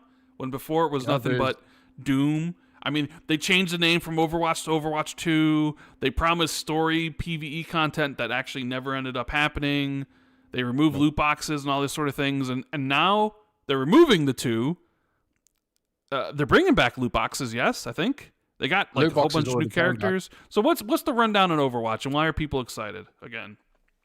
It's really funny because I saw a bunch of YouTubers and like on Twitter, and they were commenting. They were commenting snark and stuff, and they were like, "Haha, Overwatch trying to compete with Marvel Rivals, haha." But then they started walking back those comments after they saw like actually there's people are pretty excited about this. Which I thought was funny. All I know about Overwatch, the new Overwatch, it's got a cat with a jetpack on it. So exactly, yeah. I do think a lot of YouTubers wait to see what the zeitgeist is before they put their opinions absolutely. out there. They'll wait to see what the consensus is, so they don't say something out of pocket and their chat or whatever, or their people destroy them for it. Absolutely, 100%. Yeah. I've never been like that. Maybe I'd be more like maybe the podcast would be bigger if we were trying to like game the meta of opinions. But but yeah, Overwatch does seem to be on a pretty positive upward swing right now. And the main reason I think above everything is they've gone so hard for this sort of it's an unrebranding kind of, because they've ditched the 2. It's just Overwatch again now. They've dropped all the pretense that the sequel was ever going to be a thing. And not only have they brought back 6v6, loot boxes came back already, 6v6 is a mode again, and all that kind of stuff. But the thing that the people are really excited about is just the sheer volume of content they're adding. They're sort of going really hard, and this is why competition's so important. Clearly, Marvel's Rivals lit a fire under their asses, and I also think getting out from underneath Activision, got them a bunch of new investment, which I don't think would have happened unless they became separated out, organizationally. I think Microsoft recognizes the potential in a lot of Blizzard franchises, and it's one area of investment for Microsoft is like, can we make these franchises bigger? I suppose it's kind of what Sony's trying to do with Horizon. I know that there are Blizzard TV shows in the works for some of these franchises, and I think some of them have been announced and some of them haven't been announced. But it's a big year for Blizzard. It's 25th anniversary. 10th anniversary of Overwatch. It's going to be the 21st anniversary of World of Warcraft, I think, or 22nd. And then, like, a bunch of other games are having anniversaries. And obviously, BlizzCon is coming, and there's going to be, like, huge news there. So, they kind of rebranded Overwatch again, but the amount of content, they're dropping 5 heroes at once. That's a lot of heroes. They've never done that before. That's a lot of heroes. 5 heroes all at once. They've never done that before. Going to really shake up the meta. So when is it dropping? Is it dropping soon? Is it dropping later this year? Is it dropping on the 10th? So February 10th. So in like 4 days. 4 days. Wow. So it's actually like real soon. Okay. It's real. So are you super excited for this as a former Overwatch player? I am. Like, dude, I'm so excited for the cat. You have no idea. It's really funny because the cat was in the original concept art for the game. And Blizzard was like in an interview, we thought the cat was too dumb for Overwatch, so we didn't put it in. I mean, it's kind of dumb, Jez. You asked me my thoughts on it. I said it's cute, but it's kind of dumb, so it fits Overwatch perfectly. Well, Blizzard said it was too dumb for Overwatch, but the community was not happy about that. The community was like, actually, we want the jetpack cat. Put the jetpack cat in. Yeah, I mean, if you have a game, doesn't the game have like, aren't there animals in Overwatch? Yep. I mean, not the gorilla guy, but isn't there? Yeah, there's like a. You used to play as him. I remember you'd have the God. What is Winston. Winston? There you go. No, Yeah. not the gorilla. Gorilla's Winston. Isn't there some Oh, the like hamster. the Wrecking hamster? ball. So if you got a hamster as a playable character in the game, why Yeah. not a cat? I suppose. Well, you've got an intelligent monkey, and you've got, you know, the intelligent hamster. You know, it's the technology exists. You know, so why not have the jetpack cat? And yeah, so people are really excited about that. But it's kind of funny because there's a lot of reinvigorated interest in Overwatch from people who haven't been playing Overwatch, or they've dropped off Overwatch. Mm-hmm. But then the Overwatch community is really pissed off because they think one of the new heroes is too cute. So Anran has been teased in comics and stuff like that, and Blizzard and the community, the actual players of Overwatch, they think Blizzard's only making cute characters so they can sell skins more. So it's kind of weird because World of Warcraft's doing better than ever. Diablo's doing better than ever. Like, there was that whole LinkedIn post saying it was Diablo 4 was the best-selling game at retail for Blizzard ever or something. And, you know, they just added Paladin to Diablo, so that did really well. But they're like the community who play these games is just chronically pissed off, I think. I think Overwatch is genuinely in a better place than it's been in years, but people will find things. People are so used to being disappointed by Blizzard.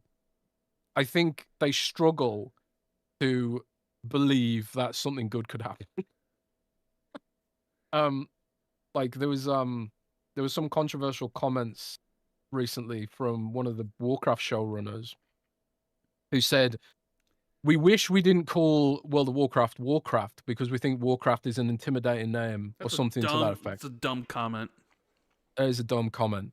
And they were kind of like, we really want to make the IP bigger and we want to bring in more players, and now it's kind of like, because the game the writing in Warcraft has become softer and softer and more Disney and more boring and more safe and more placid. It has gotten pretty irritating. It went from being like, you know, it always had these cartoony visuals, but Warcraft could get pretty fucking dark if you go into the lore far enough. It's pretty adult and 18 rated in parts. And then, like, over the last few years, it's just become more Disney and more colorful and more Disney, and everyone's happy and nicely, everyone loves each other. The Horde and Alliance love each other now, like all this kind of shit. The game is literally like founded on endless war. It's Warcraft, man. It's not Peacecraft. There was this whole meme. It was a pretty dark universe, but now it's not. And Yeah. I think Is I think Warhammer having the same problem? I don't think so. Well, I mean, some Warhammer fans would disagree on that too. But, sure. I mean, but fans are always going to disagree on whatever. Fans are always so. And then, like, you're always going to be like, how can we actually inject more players into here? So then they start being like, well, how do we get more chicks, or how do we get kids into this stuff? And it's like, sometimes you end up turning the game you like, and you try to do things to the property.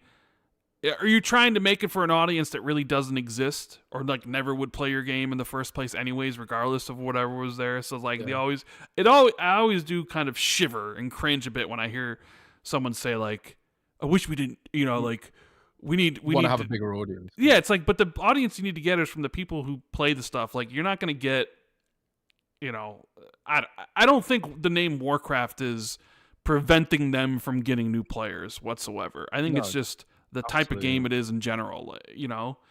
Well, it's weird because the housing system they added is literally like Animal Crossing.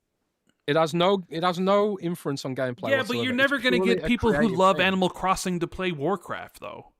But that's I kind of feel like that's what they're hoping for. I'm sure it is. I'm sure they think like, oh, well, you know, Animal Crossing's popular. We did this in Warcraft. We could get some of that sweet, you know, money they make or whatever. And it's just never going to happen because it's go make a different game that's, you know, Warcraft Crossing and have it that or whatever.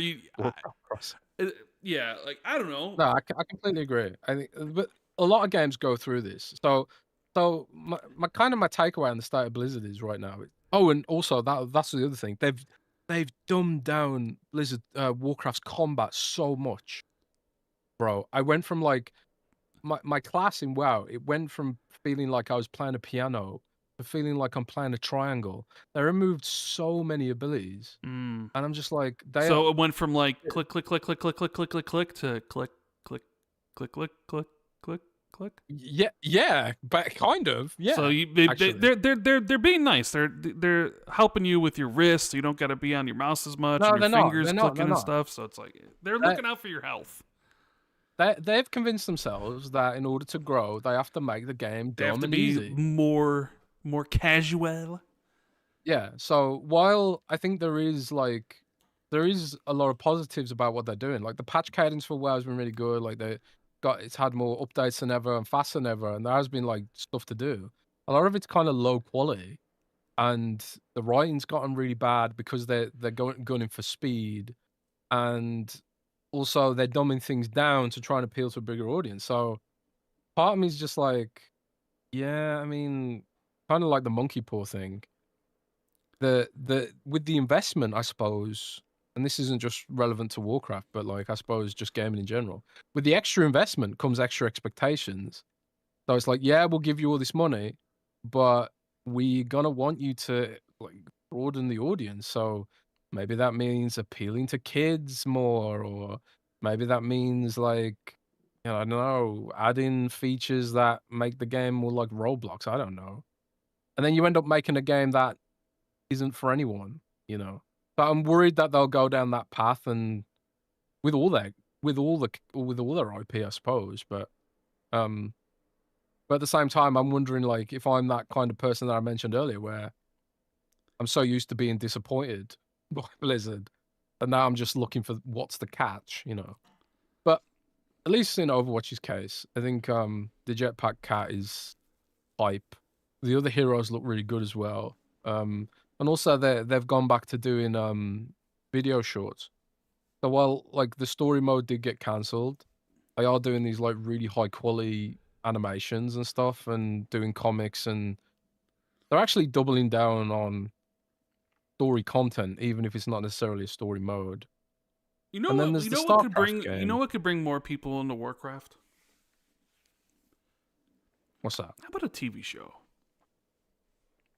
That TV seems show? to be the new wave, right? You got Xbox, PlayStation, Nintendo either making TV shows or movies that has proven to bring in a larger audience or more people, at least Yeah, eyeballs yeah. on. And it's been quite some time since the terrible Warcraft movie, right? Was that like early 2000s or mid It's not 2000s? terrible. I It was mean, alright. It was alright. there's a lot of things you could take from that and into build. I guess maybe it'd be too CGI heavy or whatever, but you could definitely make a Warcraft TV show of some kind. And if like look at all the people that gravitated to Last of Us because of the TV show. Look at all the people that gravitated to Fallout because of the TV show. Look at the people that gravitated to Devil May Cry because of that stuff, right? Mm. And then with that said, like, did you see the new announcement of Baldur's Gate is getting its own TV show now on Yeah. HBO? I did see that. I did see that. From Craig Mazan, who was the showrunner for Chernobyl, which is one of the greatest TV shows of all time. If you guys have not seen that show, Oh man, watch it. But also, he was wow. showrunner of Last of Us, which they haven't officially said so, but it sounds. I mean, they've kind of hinted at it. It does sound like the next season of Last of Us is the last season, especially if he's going to be moving on to Baldur's Gate. What do you how do you feel about that? How do you feel about, because like I know Baldur's Gate set in the Dungeons and Dragons universe and stuff, and sounds like Larian's not going to have anything to do with this game or this TV show rather. So I've seen like mixed opinions online. I've seen some people super excited, but then I've seen people being like, "This is going to suck because Larian's not going to be involved," and blah blah blah blah blah. What do you, as someone who does like Baldur's Gate, how do you feel about it? Are you looking forward to a Baldur's Gate show? I'm not the biggest Baldur's Gate guy. Like I haven't finished Baldur's Gate 3 yet. I was kind of waiting for it to finish getting updates, because they were just, it felt like, even though it had come out from early access, it felt like they were updating it so much, which is awesome. But at the same time, I was kind of like, I kind of want to wait till it's actually finished before I play it. which is kind of like why I stopped playing Stalker 2 as well, because they changed the game so much that it was just like, well, I'll wait for it to be finished. But so I dropped off it. So I'm not the biggest Baldur's Gate guy, and I never played the original Baldur's Gate guys. I've never played Dungeons and Dragons either. So I'm not that bothered about it, I suppose. But I tell you what, I do think about this, and it's kind of like what I felt about The Last of Us as well. And since the Fallout TV show, my kind of thought process is, I don't want to watch a live action. This applies to the Disney remakes too. I don't want to watch a live action remake of something I've already experienced. Like, show me something new. That's why I love the Fallout TV show so much, because it's in the universe and it's something new. If it was like Baldur's Gate, like some of the characters from Baldur's Gate 3 having a new adventure, then I'd be more interested. But if it's just a game, then I ain't gonna watch it, because I want to experience that story through the game. Well, I didn't really care to watch the Last of Us TV show. Like, I played the game, so I don't really care to watch the TV show, frankly. I mean, I don't know if that's a weird take, but I'd rather watch something new than the same thing again, but with actors. Am I crazy for that? No, I mean, think, I don't think you're crazy. Did you watch the Last of Us TV show? I mean, I already know what happens in the Last of Us. So here's my hot take. Here's my hot take about that, right? I thought Last of Us Season 1 was great. And I knew it would be a success because The Last of Us 1 is great story within a great game.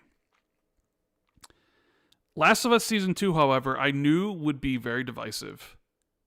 And it definitely seems like it has been, right? They split it into two games because the game's essentially two parts. The part with Ellie and then the part with Abby. And it definitely seemed like the ratings declined or the interest in declined, and people weren't happy with certain decisions made by the teams, Neil Druckmann or Craig did or whatever. And I'm not surprised they're ending it after Season 3, because where else could you really go? But I would say that I expected people not to like Last of Us Season 2 because the story of Last of Us Part 2 isn't good. So, and I know that's a hot take. I've said that before on other podcasts, and people always get mad because, like, hey, the game's a 94 on Metacritic, you stupid Xbot. And it's like, it has nothing to do with me liking Xbox or whatever, because I enjoy PlayStation games just as much. But I'm sorry, like, in my opinion, I'll add, just me, I thought Last of Us Part 2 story was very mid. So I'm not surprised when they did Season 2 that Season 2 didn't live up to people's expectations because the story just wasn't good. And like I said, I knew 1 was going to be great because the story in 1 is awesome. But the story in the sequel is not. So I'm not surprised they're moving on from it. I haven't played 2 myself, but it's kind of one of them. I heard that it wasn't good. So well, I mean, the moment to moment gameplay in 2 is absolutely killer. Like playing Ellie as like a stealth, like the gameplay elements of that game are fantastic. Like if you were to that's 9 out of 10, 10 out of 10 level. The story of Last of Us Part 2 is like a 4 out of 10, 5 out of 10 level. But for whatever reason, it's hyped up as like one of the. And I know, like, I talk to people who disagree with me or whatever. They'll be like, he'll probably listen to this and get clipped, and I'll probably get clipped by people that do the clip thing, and they'll be like, Rand's hating on PlayStation because he isn't like the Last of Us 2 story or whatever. It's like, that has nothing to do with it. Like, I've said this for a while, and so I'm not surprised that they're kind of moving away from Last of Us whatsoever. But anyways, what do you want to talk about next? Let me get some member chats, super chats here. We have one member from 1 month says Todd at the Nintendo Direct was like Highguard at the Game Awards. It was a lame announcement for it to be the one last thing. I guess I could see that. Yeah, maybe that's why people were mad, because it was like you're expecting some big thing, and it's like, hey guys, Todd Howard here for Fallout 4 a game that's 11 years old, 12 years old actually, or 11 years old or whatever. I could see that. Yeah, that makes some sense to me. We got Highlanders Gramoop, who joined the membership. Thank you. Enjoy the emotes. We have Chili, who says Xbox doesn't read the room. Outer Worlds is a goofy game. Xbox needs more serious games. Would you consider Outer Worlds goofy? Isn't it more like tongue-in-cheek satire? What it's trying to do. It's kind of like the original release was kind of dark satire. I mean, it is a bit goofy, but it's not like goofy. It's like it's supposed to be like a dark satire. It's kind of like a RoboCop, almost like a Starship Troopers and things like that. At least that's the first game. Do you think maybe the fact that they're lampooning like capitalism while they're owned by Microsoft has anything to do with how people view them? Like before it was okay because they're independent and private division said it, so it's like, hey, but now you're owned by one of the biggest companies in the world, so maybe the satire doesn't work considering where you're at anymore. No? I don't think so. I think it just has to be good at the end of the day. Well, you didn't play Outer Worlds 2, so you don't even know if it's good or not. I know, but like the fact that nobody really talks about it kind of suggests to me that the writing and the story and the characters weren't enough to drive any kind of or reality. it didn't improve on the original, so it was just kind of the same, and people expected more from it. Same. Yeah. Maybe, I don't know. We have probably. I don't know. We have Glitchy, who says, why does it always feel like Xbox is always changing strategy? They don't give anything time or chance to deliver results. That's why it's so hard to trust them. I mean, they do change stuff up a lot. They do change plans quite often. And that has a lot to do with priorities at Microsoft in general that they are up against. And then, their own sort of goals they want to achieve. So things that would get done suddenly are now shifted, and that were a priority are no longer a priority. And, you spent $70 billion and like overall the business has to change. So you got to do this. So like what you were doing before actually doesn't work anymore. I mean, I think that's been a complaint with people for a long time with Xbox is like, they don't stick with one thing for very long, and it always seems like they're changing their plans. I mean, we've talked about this before, Jez, right? I feel like we have. Yeah. I mean, the industry is kind of in a weird place post-pandemic. Like, there's all this weird flux going on. User behavior is changing. Some people are aging out, and the younger people aren't aging in the way that I suppose justifies having multiple major releases every month. It's like back in the day there used to be dozens of good games released a year. Now there's thousands, and like the bar is so high, I suppose, for attention, and there's so many other things trying to take up attention. So just the industry is in a weird place. Let's see, we got not everything can succeed. Just not everything can succeed is the issue. I know last week we talked about GTA 6 a bit. The report that they weren't going to do a physical version because of spoilers. But they came out and talked about that, their financial report, and saying that that's wrong. They're definitely going to have a physical version. And that their marketing is going to ramp up this summer for the game. Which does really heavily imply that they feel very confident it's going to release this fall. So... yeah. There is that to look out for.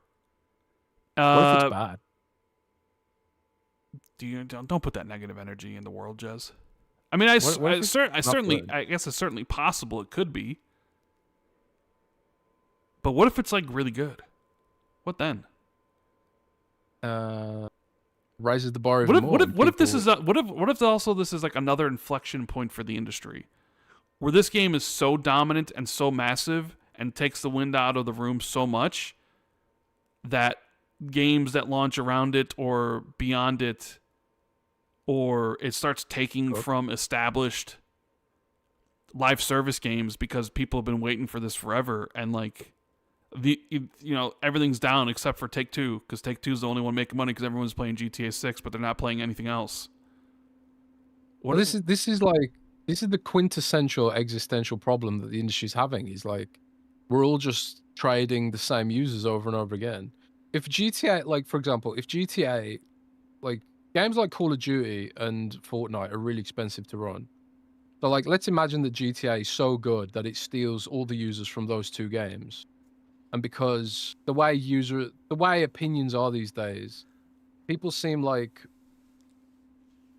trends are so concentrated these days because of social media and algorithms. Like maybe back in the day, like people would be spread out more, but now it's like everyone wants to be part of the current thing, right? Everyone wants to be part of the current thing. So let's just imagine, for the sake of argument, all of Call of Duty and Fortnite's players go to GTA. How do you run Fortnite when there's no players because everyone's playing GTA? Where do you get like the new players? You know,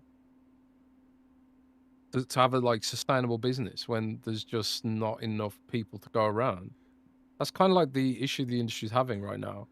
Is that a lot of the people that might have come into the industry and play like a variety of games are experiencing that variety purely through Roblox at the moment, better or worse.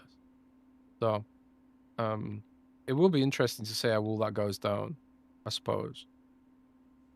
I don't know what they can do. Like, how do you get like the youngsters into this stuff? And it's only going to get harder to get them into it. If the next gen consoles are like $1,000, how do you expect to grow the business? I don't know. The industry is just in Dude, an all up maybe weird place. the youngsters see Horizon Hunters Gathering and are like, "Whoa, that's the game for me." And then that's the game that gets Gen Alpha into gaming, man. You never know. It could be anything. Maybe it's Horizon Hunters Gathering. I've literally been criticizing Sony and Xbox as well for like not doing enough to try and get younger gamers in, right? And maybe that's maybe Hunter's Gathering is them trying to do that, but it's kind of like it's too late. All that stuff has gone to it's all gone to Roblox, man. It's all gone to Roblox. That whole culture. It's not just about the game and the gameplay. It's about the culture that comes with it. It's almost like, I don't know, social media for youngsters as well.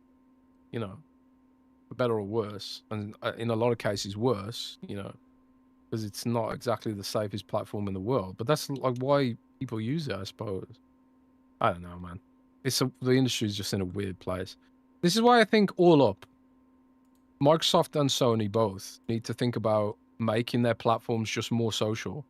And I know they have like messaging systems and voice chat and all that kind of stuff, but it's very rudimentary and they haven't developed it at all. You know, like you look at like Discord, how Discord developed over the years. It went from being like a messaging thing to like, okay, now you make communities through it. Oh, you can have like custom emotes and GIFs and all that kind of extra stuff. Whereas like PlayStation and Xbox is like the absolute bare basic minimum. Basically, it's barely any different from like texting on your Nokia phone in the 90s. Like, seriously, why have they not evolved the community aspect of their platforms? And that's why, like, you know, companies like Roblox has absorbed all of that shit, man. I really think that's a big issue. That's a big part of it. But that was a long roundabout way of saying, like, GTA is probably going to have a really big impact on everything. It's going to be interesting to see how that goes down. Well, then also GTA has a big impact on Xbox's own lineup this year about where to place things. And Tom Warren gave us a nice little glimpse of when possibly to expect stuff, or at least where Microsoft is planning. He wrote a big article about what Xbox is working for in 2026, which I think you wrote in Notepad. Yes, in Notepad. I think you wrote a similar article maybe like last week or the week before about what's coming up with the Xbox or whatever. So we already know Forza Horizon 6 is coming May 19th and May 14th for the people that want to play it early with the $120 edition. I'm very much looking forward to it. I wouldn't be surprised if this ends up being the best Forza Horizon ever. You know, and I think it will be. Granted, like, it hasn't really changed too much since Forza Horizon 3. It's like they nailed the formula in 2016, and it's like they haven't really changed it. It's kind of all like iterative, and I just have this feeling that this is going to be the best one. I can't wait. It's been years since Forza Horizon 5, so there was a point where it was like, how excited can you get for a racing game that comes out every 2 years or whatever? Like 3 years is like, haven't you already played this? But it's been 4 years, almost 5 years since Forza Horizon 6 or Forza Horizon 5. So it's like, can't wait to play it. It's going to be big. He also mentions the other game that showed up at the developer direct, Kiln, the online pottery brawler from Double Fine. I think he mentions here that it, let's see, did he mentioned spring, but did he actually give, oh no, he says that it's looking to launch in April, which is, I think I mentioned that a couple weeks ago, which is spring, yeah. So you have Kiln in April, followed up by Forza in May. Now, I don't know if Xbox has anything else planned for the first half of the year.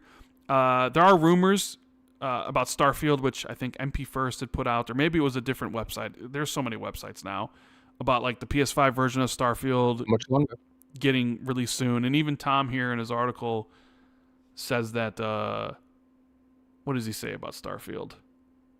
I presume April, because April is the window. He says Bethesda is also working on new content for Starfield that looks to set to debut soon. I wouldn't be surprised if we also hear about a PS5 version of Starfield. So, you can expect that in April. Yeah, so I think that was the rumor, was that like the expansion and like the 2.0 update for the game was going to come in April. So you have Kiln in April, and you'd have like Starfield 2.0 plus the expansion in April, the PS5 version. I did see Shinobi today on Reset Era threw water on the idea of it coming to Switch. On Starfield? Yeah, because I think Nate had mentioned that it was in development for Switch 2. And then Shinobi today said on Reset Era that basically it may never come out on Switch 2 because it's run into problems. So it maybe comes out this fall, or maybe never comes out because they've ran into issues.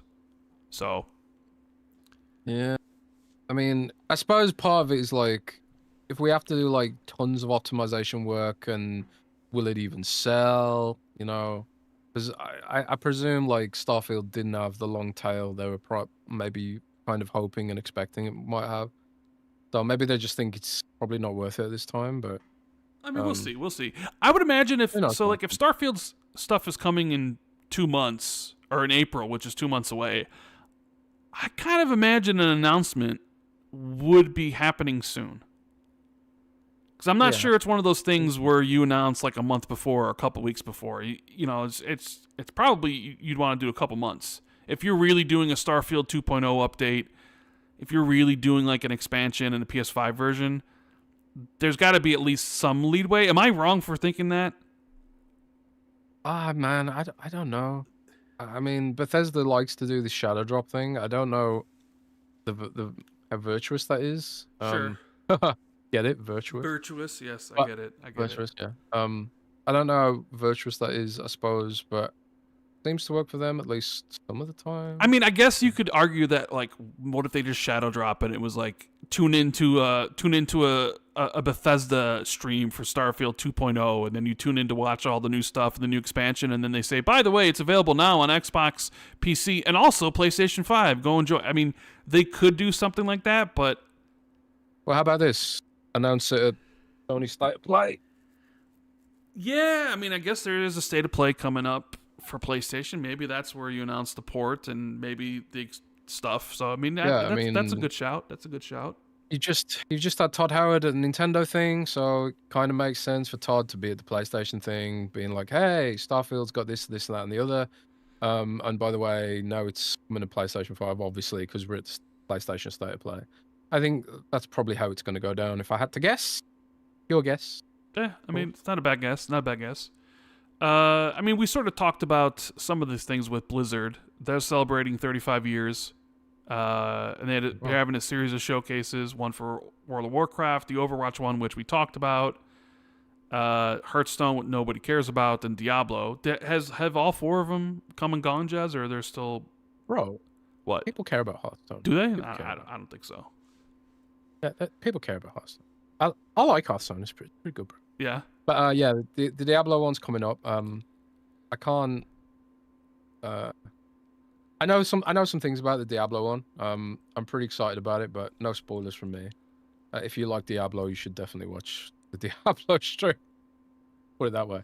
But yeah, Blizzard hooked this year, man. I mean, I've got some reservations about some of the direction they've taken taking some of the franchises in, but Diablo's one that really seems to be on a positive keel right now.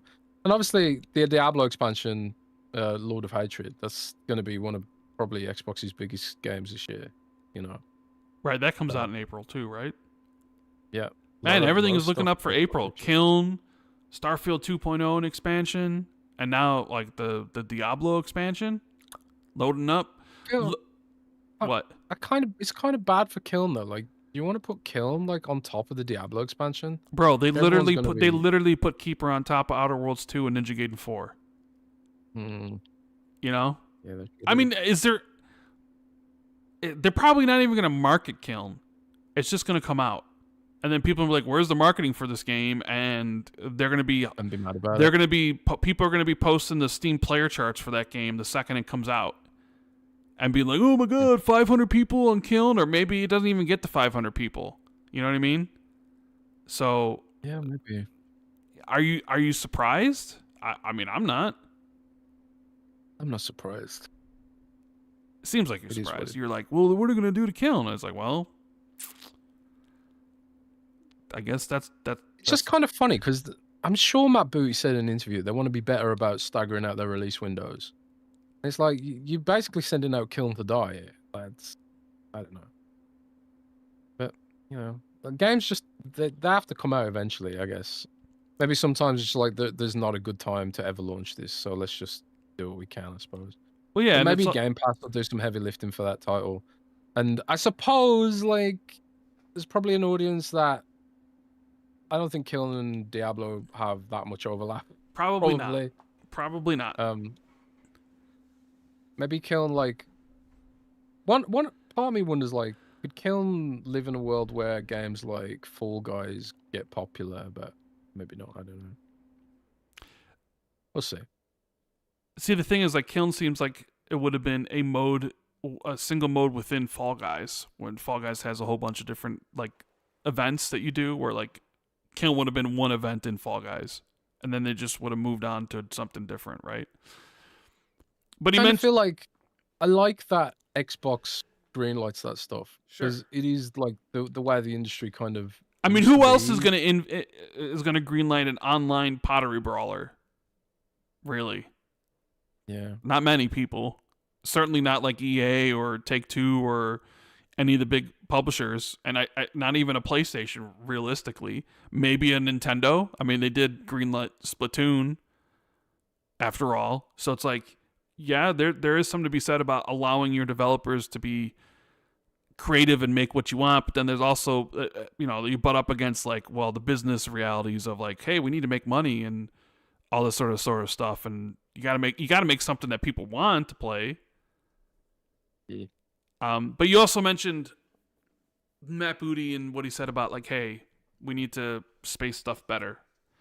And then you think about their lineup for the fall, or what they would call the Four Horsemen. With we got Forza coming in May, but you also have Halo, Gears, and Fable, all supposed to be releasing later this year. Yeah. Alongside the specter of GTA 6, which we know is coming November 19th. So it's like.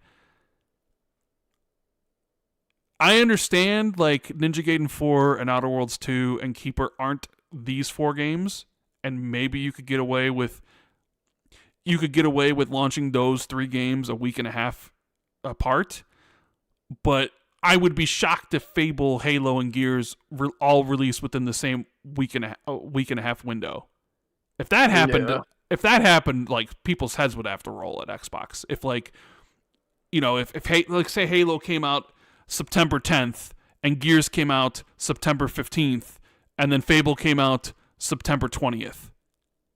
Like, that's not Not a fan of that plan. conductive for a good business, or how it should be run, right? Yeah. But Tom says here in his article that Halo Campaign Evolved is tentatively targeting, because anything can change, that release for Halo is in summer, and I think it's going to be early September, because it kind of falls in line with the other Halo releases. I just don't see a world where Halo comes out in July or August, really. So I think Halo comes out early September. Tom then says Microsoft is planning to release Fable in the fall, and that Gears Z-Day is also scheduled for the second half of 2026. He says that Microsoft has a good idea of when they both should launch, but it's also keen to avoid coming too close to Grand Theft Auto 6. So, not to mention, there is also Modern Warfare 4 from Call of Duty, which I think is going to launch late October, because Call of Duty tends to fluctuate between like mid-November, early November some years to late October some years. So I think they'll move Modern Warfare 4 to late October. And that leaves, where do you release Fable and where do you release Gears? And some of that has to do like, well, when's the game actually ready? But so my guess is you have Halo. Let me look at a calendar here. Let me bring up a calendar so I can. Let me go to September. Okay, so I think Halo's going to release.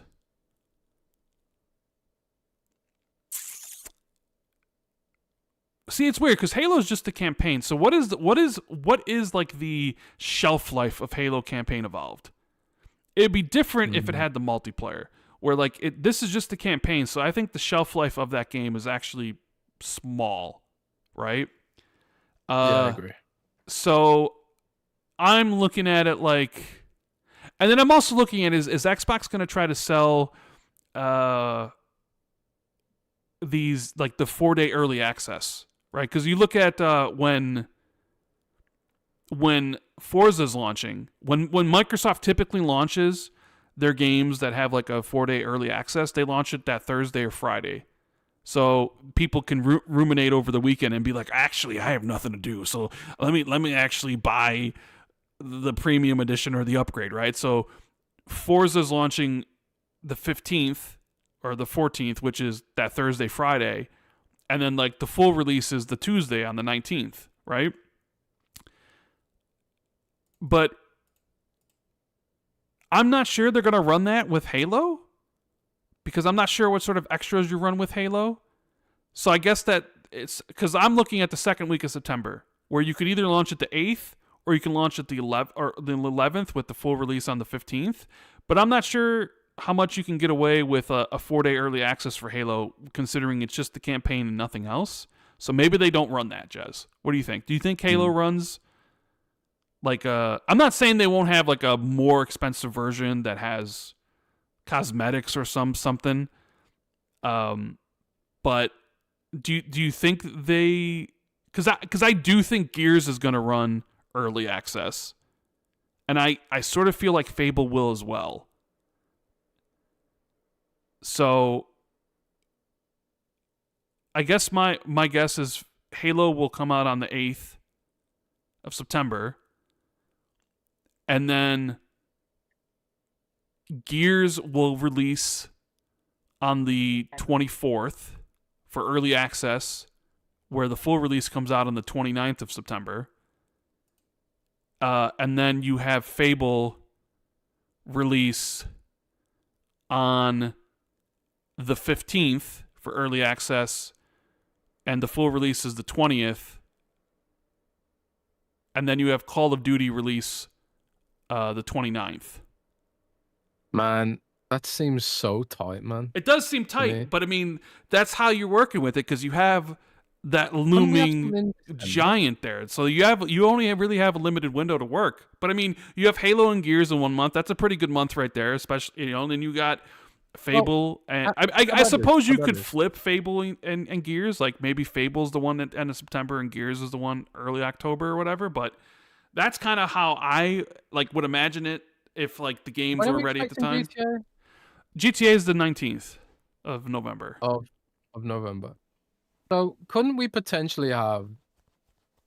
Oh, and do we know if GTA is launching with the multiplayer, or they're doing the staggered multiplayer? They haven't said, but I'm assuming it's going to launch as a full product. I will probably learn more in the summer. Maybe it's just the campaign and the multiplayer launches a month later, but I mean, they haven't said either way yet. At least not that I've seen. Not have something launch in December around Christmas, like how Indiana Jones did. Because I kind of feel like the audience that will play Fable are also the audience that will complete GTA and probably not play the multiplayer. So I've got no interest in playing the multiplayer for GTA whatsoever. Yeah, well, that's so like, but that's you. I might. There is a lot of people who play these. There are dozens of you, dozens. You ain't playing the multiplayer GTA. Don't lie. No, I mean, no, I'm not gonna say I won't. No, I'm definitely gonna have the game and play it. There is a chance. I did play the multiplayer of 4 or 5, rather. In fact, I think I got to like level 100. So Jesus. Okay, well, maybe I will, maybe I won't. I don't know. We'll see. We'll see what it is. So, what do you think that you should? You think my logic was that the single player contingent, if indeed there is one that exists, maybe they would bounce into Fable after GTA. So you think Fable would rather be served in December? Or maybe Gears, maybe. Oh boy! But not enough games launch in December is my point. There's a reason why not a lot of games launch in December. They don't do well. The shopping season's over. People have spent their money. There's a good reason games don't launch in December. Yeah, but I don't know.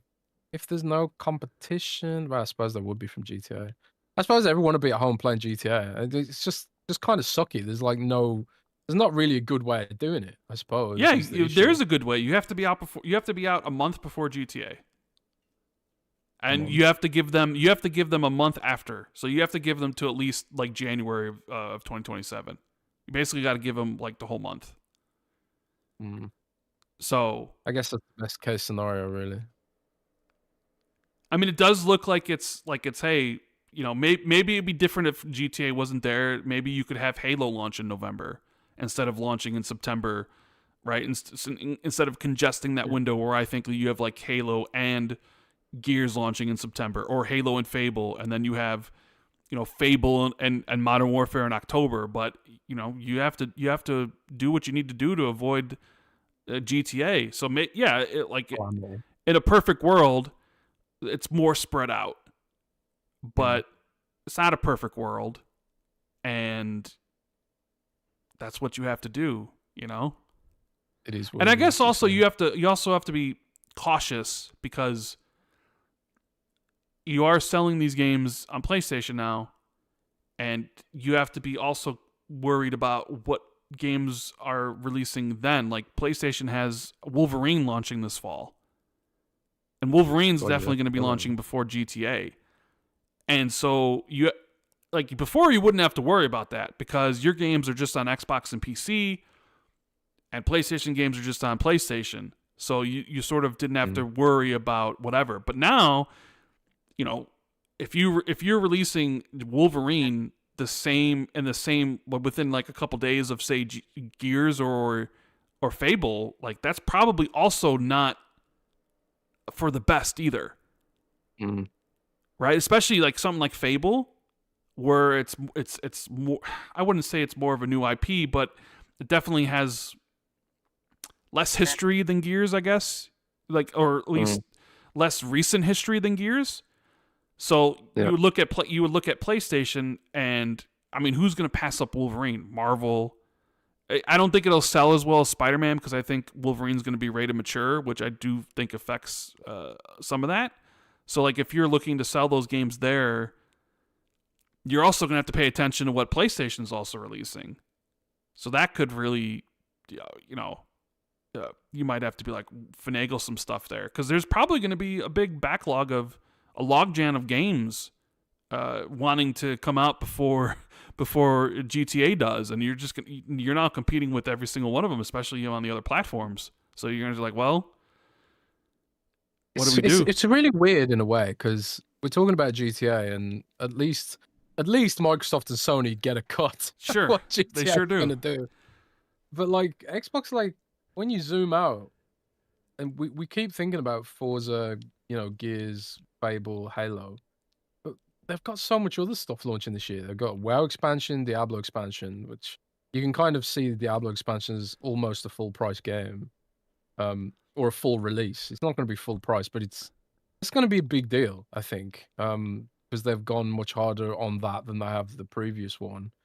And then you've got like Starfield expansion. Like, how ambitious is that going to be? We don't really know yet, but like that could be, mate. I mean, I don't want to jinx it and say it could be a big deal, but it might do pretty well for them, maybe.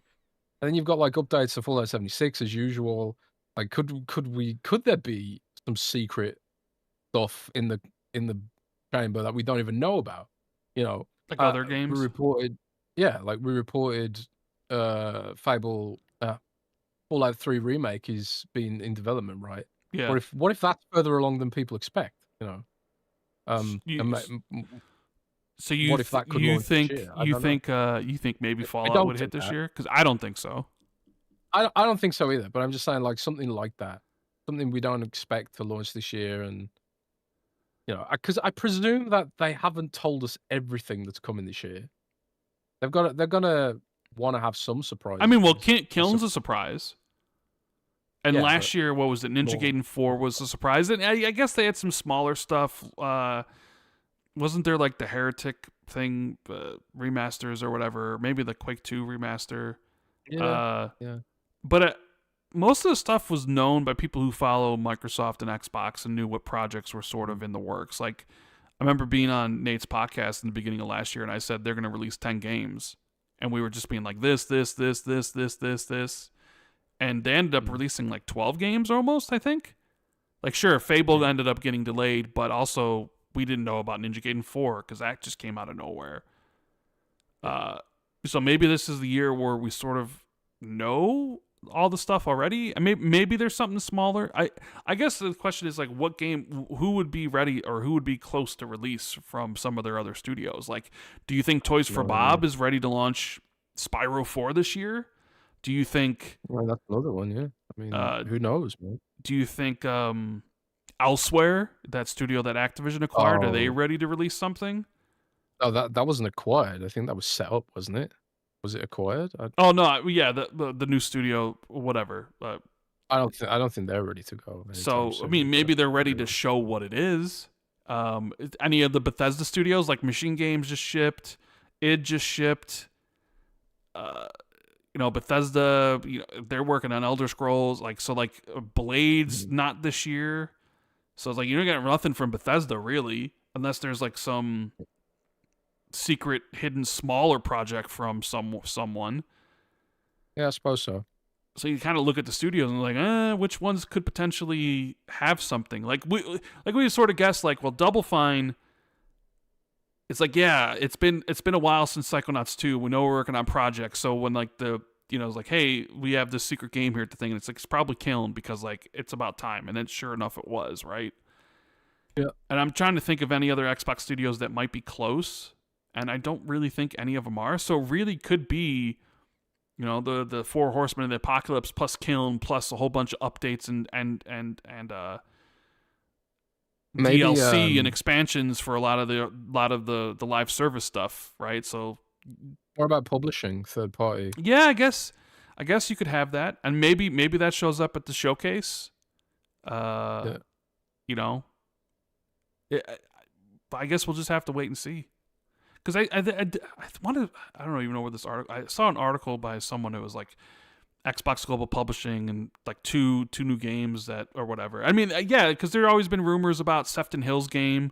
The ex Rocksteady guy that they're supposedly working with Xbox on some sort of game, but who knows if that's true or how far away it is, right? Yeah. Stuff like that, but.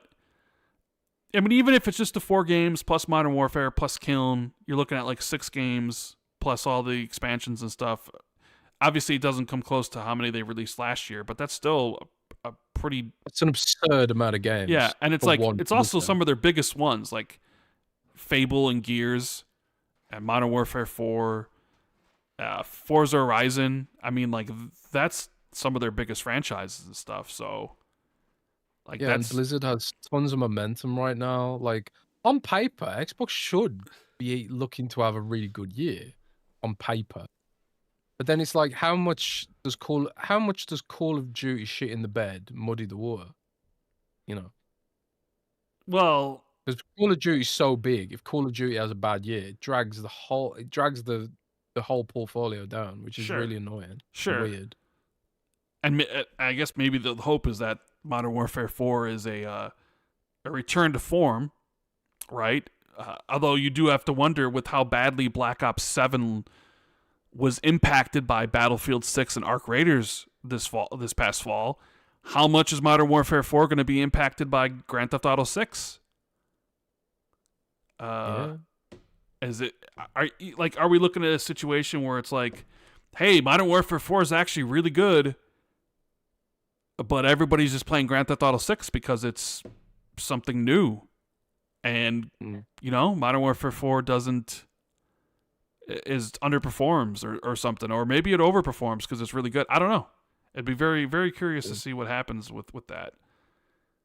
But I don't know. So I guess I never got your thing, like when I was talking about games that would have the early access, where Forza's launching with early access and stuff. Do you think Halo will too? Because I sort of feel Gears will and Fable will, but I don't think Halo will. Because I'm not sure what else they could bundle with Halo to make it like... And I guess Halo's a big enough thing where it's like 4 days of Halo early access. If you buy the $100 version, people would line up because it is Halo after all. But you do have to... Are you sure about that? What do you mean? Who's lined up for Halo, bro? In 2026, bro. I'm saying Halo's a big enough franchise where they could do it because there is enough latent love for the game. And it's also a remake of, you could argue, the most beloved Halo game. And it's also going to be on PlayStation, so that there'll be the novelty of, oh my god, a Halo game on PlayStation? I have to just buy this just for the meme so I can just post on my Twitter account being like, never thought I'd see the day, look at this Xbox logo on my PlayStation. And then you get a bunch of likes and retweets and stuff. I'm just saying, I could see it just based off the pedigree of the franchise. But I just don't know if there's enough content to be able to justify being like, well, here's the game's $40 or $50 or whatever, and here's this $90 version that comes with all this extra stuff that actually give you four more days. Because like Xbox does it with their biggest games, and then they tie it into Game Pass because you too can get on this without owning it, like, but it costs X amount of dollars. Like with Forza this year, it's $60 if you just want the Game Pass upgrade. So I'm asking you, do you think Halo or Gears or Fable will have that early access stuff? Because I think Gears will have it, and I think Fable will, but I'm not sure about Halo. I'm gonna say yeah. You're gonna say yeah? Okay. Money, baby. Money rules the world, right? Money, baby. Yeah, I'm just gonna say yeah, just for the sake of it. All right. What else did Tom say? Tom said that Microsoft is working on improvements to the Xbox full screen experience, which, yeah, we kind of figured as much. Microsoft is also looking to improve the Xbox PC UI. Oh yeah, here's the stuff about accessories. Xbox fans will get a new controller this year, though. I'm hearing that Microsoft has greenlit next-gen Xbox controllers that include Wi-Fi connectivity to reduce Xbox cloud gaming latency. A new Xbox controller was originally planned for 2024, alongside a canceled Xbox Series X refresh. Windows Central also expects an Xbox Elite controller Series 3 to debut in 2026, which will align with the rollout of next-gen Xbox controllers. So that was more speculation. I mean, I never said the Elite controllers is due in for 2026, but I have heard there are accessories coming this year, you know. So controllers sound like accessories to me. Microsoft loves their controllers. It's one thing they do love. They love their controllers. Sure, but this is a different kind of scenario because this controller is, Wi-Fi direct, so it doesn't connect to your Xbox or your TV. It connects to your Wi-Fi. Right. If you're playing a cloud game, it no longer has to go through that extra step of latency And that's one reason like Google Stadia was so good, because it did the whole cloud controller thing. But yeah, we all know what happened to Google Stadia. It had no content, which is kind of, I don't know. I'd say it's pretty important if you're building a cloud Pretty game service important. to have content. Pretty Yeah, important. it's pretty important. So, yeah, the Wi-Fi direct controllers should be pretty cool for that purpose, and maybe that comes with a cloud gaming bundle. Maybe that launches with the ad tier or something like that. I don't mean, know. I could see it launching with the ad tier for sure. Yeah, like it's not that interesting for us here, I suppose, but it's designed to grow the ecosystem and bring in people in countries where it's really expensive to get a console. I mean, it's really expensive to get a console in our countries these days, but like in countries like Brazil and India, it's like it can be really, really, really expensive because of taxes and tariffs and all kinds of other weird geopolitical things. So, cloud gaming is a way to bridge that. If like Microsoft can take on some of that cost into their data centers and it's part of the data center expenditure. When people aren't using xCloud, that can use those teraflops for AI processing or whatever bullshit. I don't know. I was kind of I got a chuckle out like the next gen controllers will be out before the next gen system. You know what I mean? Yeah, I suppose so. It's kind of funny. They'll be compatible with everything though. They'll be compatible with the current systems. They'll be compatible with the PC, mobile, and whatever else. It's kind of like they're an Xbox Play Everywhere, Play Anywhere controller in a way. Who knows? Maybe they'll be compatible with PlayStation. Oh man. Interesting thing here. He says, while the free Xbox Cloud Gaming won't be a new Game Pass tier, sources tell me Microsoft is in the early stages of exploring ways to expand its Game Pass subscription lineup.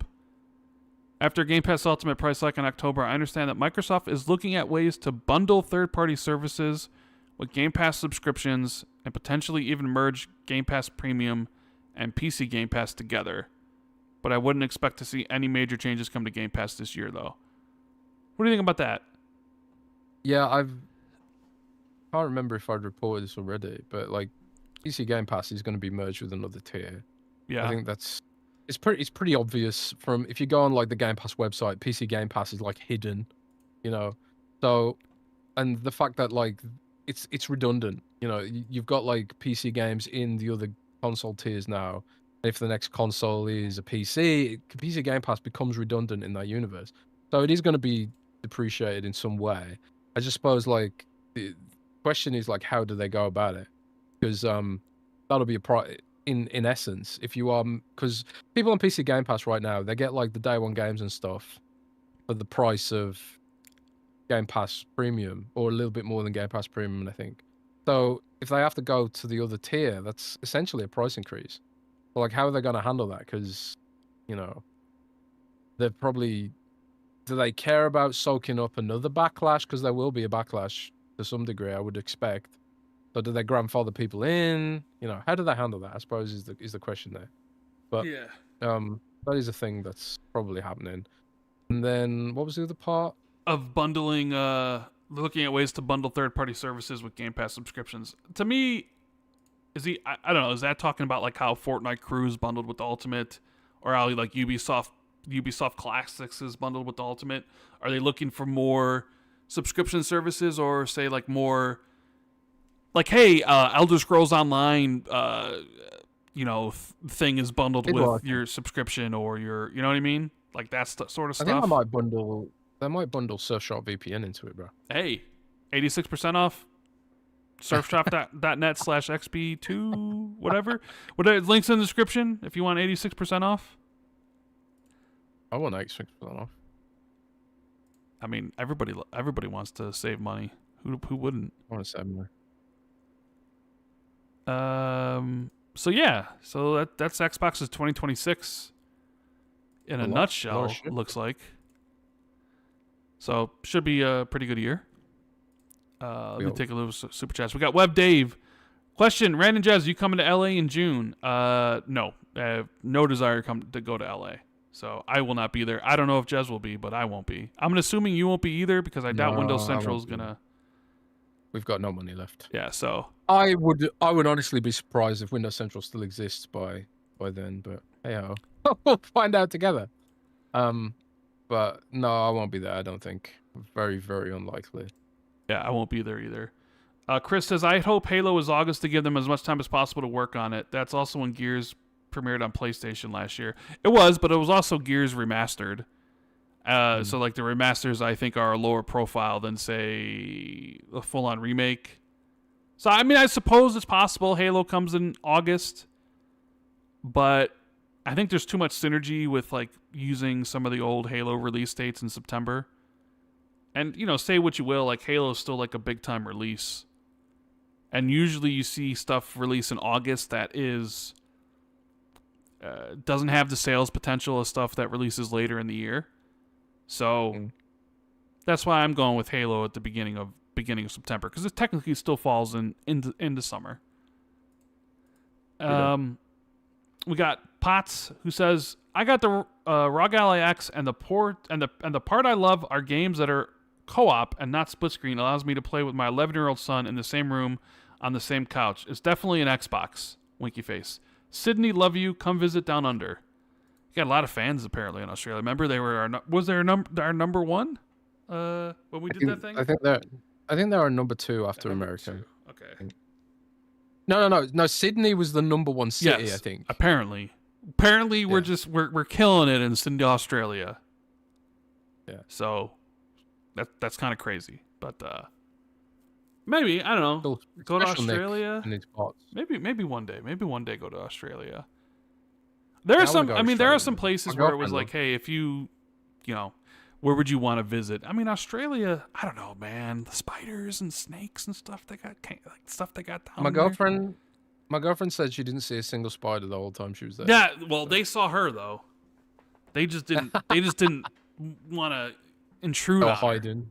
Yeah. I mean, the report said there's always a spider within 6 feet of you, no matter where you go.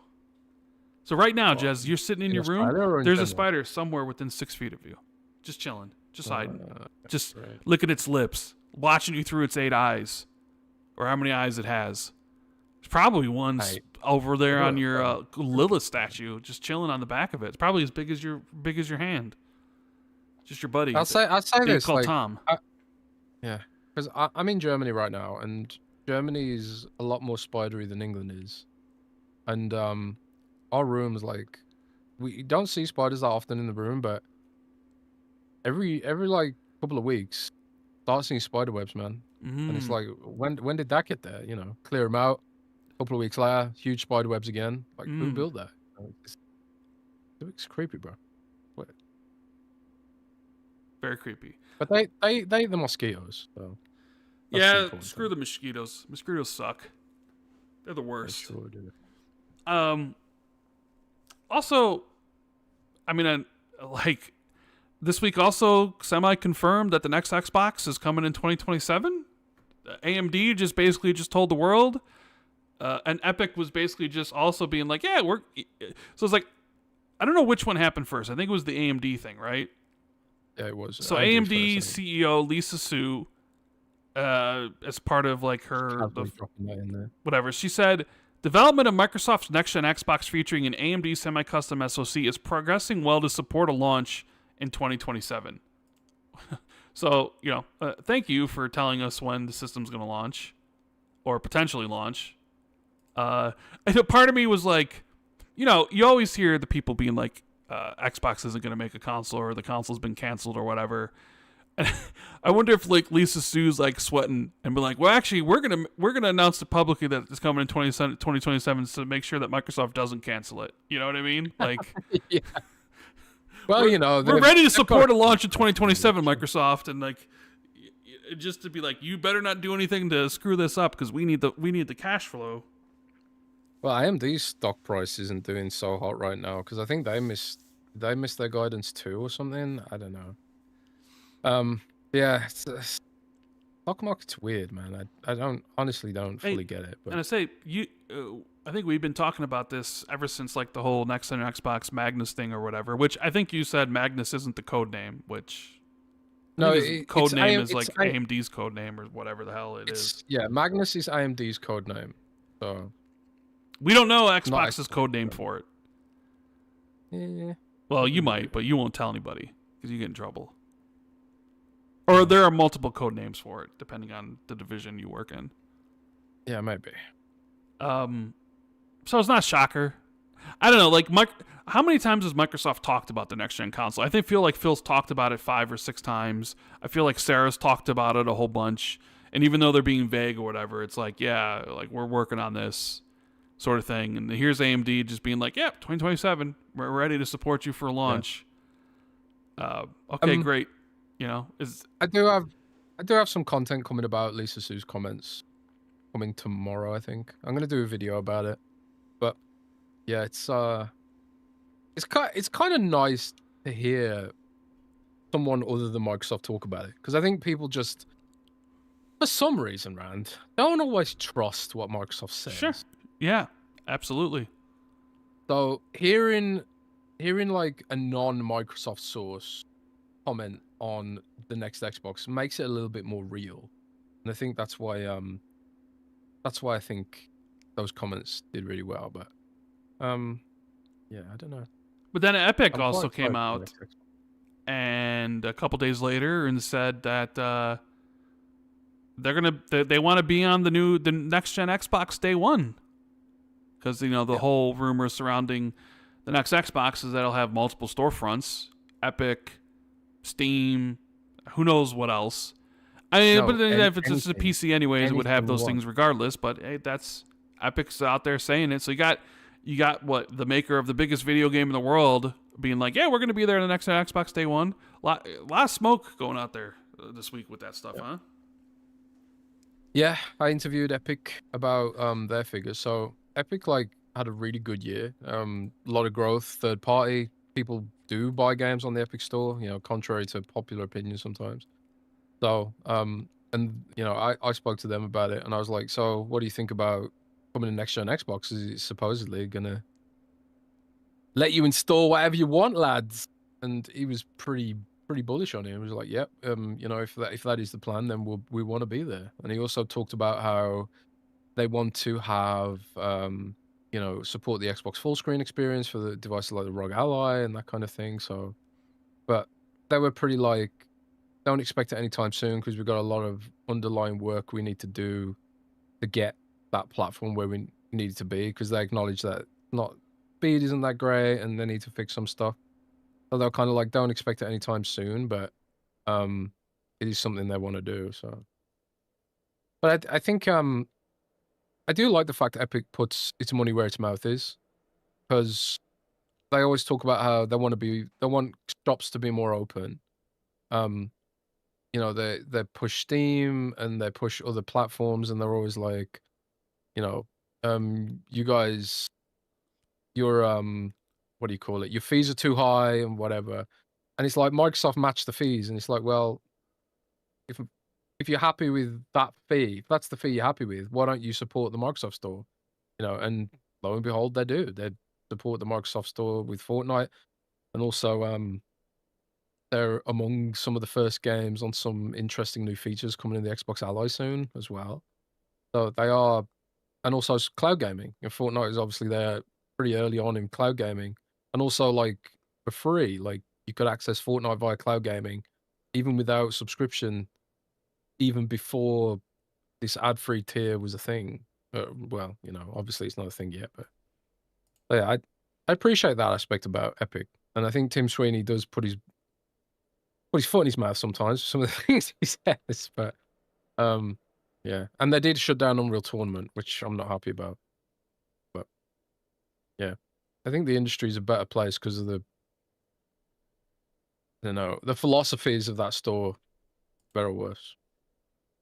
Didakbro says, will GOG be on the next gen Xbox? Yeah, it will be. This is the issue, the quintessential issue with this, right? Anything you want is on the next gen Xbox. Anything you want. You'll be able to install a printer on the next gen Xbox, right? It's just a PC. The downside is that some of those apps will require a mouse and keyboard because they don't support controller very well. So like I think GOG, for example, has very, very rudimentary controller support. So like while like yeah, GOG will work on it, you probably need to plug in a mouse and keyboard to really get the most out of it. And like do those game support controllers and all that kind of thing. Steam supports controller out of the box. It's got big picture mode. So that isn't going to be an issue there. But Epic Game Store does not, I believe, support gamepads, at least not very well right now. So these are things they're gonna have to work on. So day one, maybe it's not the best experience in the world, but if it takes off, then developers and companies that want to appear on the next gen systems all up, they'll be, I suppose, like doubling down on making them work with an Xbox controller and the full screen experience and all the rest of it. All right. What else here we got?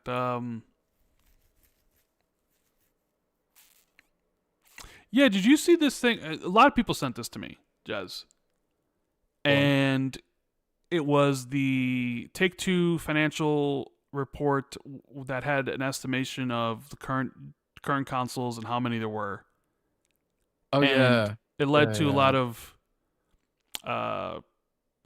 people doing math, pointing out that Xbox may have sold close to 50 million consoles, which seems good. Yeah, well, it would be great, I think, if that was, but also seems unrealistic. But so Take-Two includes like these predictions as part of their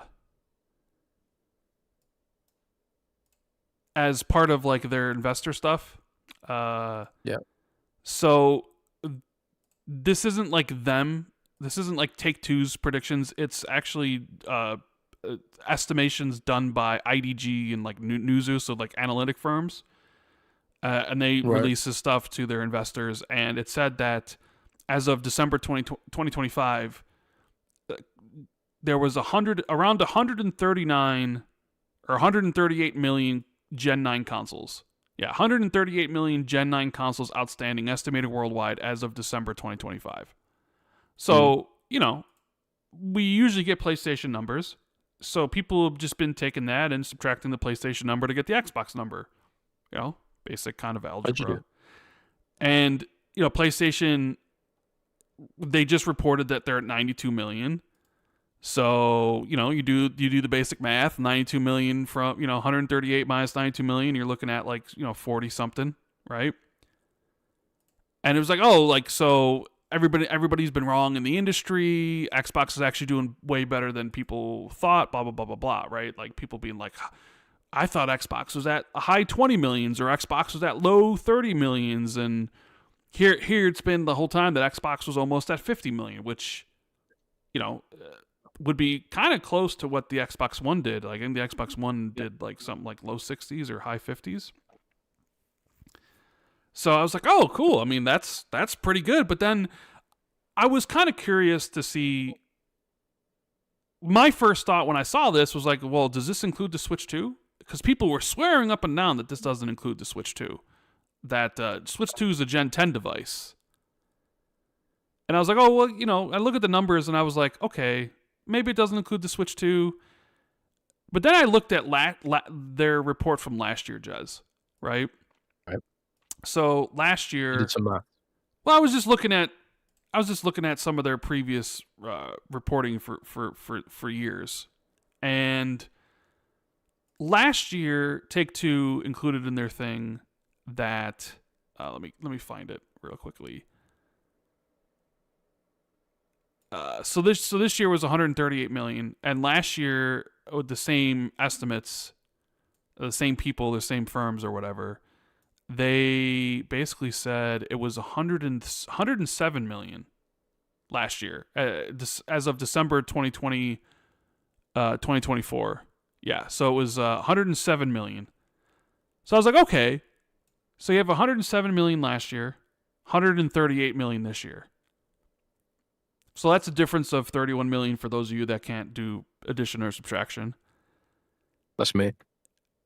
And I was I like, can't do that. did Xbox and PlayStation sell a combined 31 million consoles this year?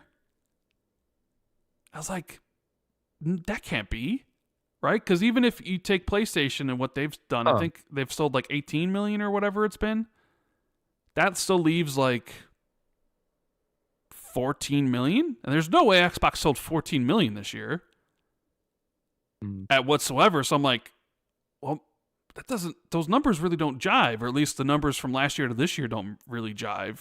So I was like, well, does it make sense if you include Switch? Because Switch 2 came this year. I was like, well, Switch 2, 17 million, PlayStation, if they had sold like 14, that'd be, a million or two for Xbox. Oh, maybe it works. But then it sort of doesn't work because PlayStation sold 18 and Nintendo sold 17 and Xbox sold whatever it did. And that's 35 million. So that's more than the 31 that they estimated. So I'm like, man, these numbers are weird.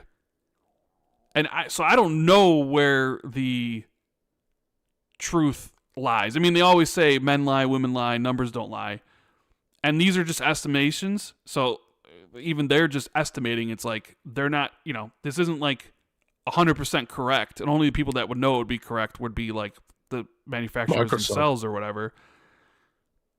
So it just seems to be, I don't know what's missing. I don't know if it's just as like they're just targeting like active, like Gen 9 consoles. Are they just counting like active ones? So like PlayStation has 92 million. Are all 92 million counted in this? Or do they estimate that out of the 92 million, only 80 million are active or whatever? But they say outstanding, so I'm assuming that means the total number. But then do they really consider the Switch 2 like a different generation? So those numbers don't include. But even if you look at last year where I said 107 million consoles in 2024, well, Switch 2 wasn't out then. So, but put it this way, right? I think if Microsoft had sold 50 million Xbox consoles, they would probably announce it. I think 50 million is like. I don't think they would. You really don't think so? I think 50 million is like a nice. They didn't announce any of Xbox. Nice they didn't announce any Xbox One numbers. Why would they announce Xbox Series numbers? Especially if it was doing worse than Xbox One. Yeah, but do we know it is doing worse than Xbox? I'm just saying if it was. I'm just saying they didn't announce anything for Xbox One. They haven't announced anything for the Series X and S. Outside of the time when it was beating PlayStation and was number one, they still didn't give numbers. You know what I mean? Yeah. So like I don't know what the numbers are, but I mean just looking at this, it just makes me sort of question their methodology and being like, how much of this is actually right? What the numbers are. Part of it's be like Microsoft doesn't really tell you how to tell anybody how much they sold. It's really kept close to the vest. So, I mean, this Take-Two is including it to their investors, being like, hey, this is what the market is, and all these other information that they have. Like some of the other information, they have like how much is spent in the market and all these other sort of things. But a lot of people were using this to kind of find out the Xbox sales number, and I'm just not sure it's that simple. Realistically, based on what we see this year versus what we saw last year with these numbers, and I'm just like, I don't know where. I'm not sure like what's going on, because like if you went to last year at 107 million, like I said, PlayStation would have been at 70 million, 75 million, so that leaves basically like 30 million for Xbox ish, 32 million, 33 million. But then like Xbox didn't sell 16 million consoles this year. So it's like, does this estimation include the Switch 2? And even if it does, it doesn't make any sense because it's over that. I don't know. It's just, I have no idea what the numbers are. So, well, first of all, this whole conversation reminds me of two things. A, reminds me of that GIF of the woman with the math flying around her head. And B, it reminds me of that old Scott Steiner the Scott Steiner promo. A math promo. Like, this would all be fixed if Microsoft would just be transparent about that shit. Yeah. But I don't know why they don't just tell people how much they're selling. And not only that, give us the monthly active users as well, because it's like I don't they You know, give monthly active? Sometimes they do, right? no, Haven't do they when they said hit before certain there's like 500 milestones. million monthly active users? Could have sworn. Yeah, but that's including Candy Crush and stuff like Sure, that. They sure, don't sure. really But I give mean, like, they own it, so yeah, sure, but they don't really give like a granular overview of how the business is performing, which is why there's so much discussion revolving around whether or not Xbox is doomed, and why Lisa Sue feels like she has to be like, yeah, there's still a console coming, guys. Seriously, we're like that part of our chip business. It still exists with their Magnus SoC and stuff. So Microsoft's just irritatingly opaque when it comes to this kind of stuff. Um, and I don't know why, because at the end of the day, like, I mean, they're not tricking anyone into thinking Xbox is bigger than it is. If anything, they're making people think it's smaller than it is. But I literally don't know why they don't just come clean and just say exactly what's going on. It'd be good for developers, be good for discussions. It'd reiterate the fact that Xbox is a healthy business or whatever, you know. So like the only thing you can really assume is that they don't share the numbers is because the numbers are bad. That's the only thing you can really assume, right? So whatever. yeah. Even this other thing here, where it's like in November of 2024, they said there's 94 plus million Gen 9 consoles outstanding, but then they update it the following month for December 2024 and say there's 107 million. But it's like that's 13 million. They sold an extra 13 million consoles in 1 month. Like, I don't know. Like the numbers, it's like that's not realistic. So it's like I don't know. I don't know where they're at the estimations. I don't know what they're estimating. You don't know consoles are part of it, and it's like, yeah, well, it'll be cool to think. Well, maybe Xbox did better than everybody has thought. 50 million, 48 million.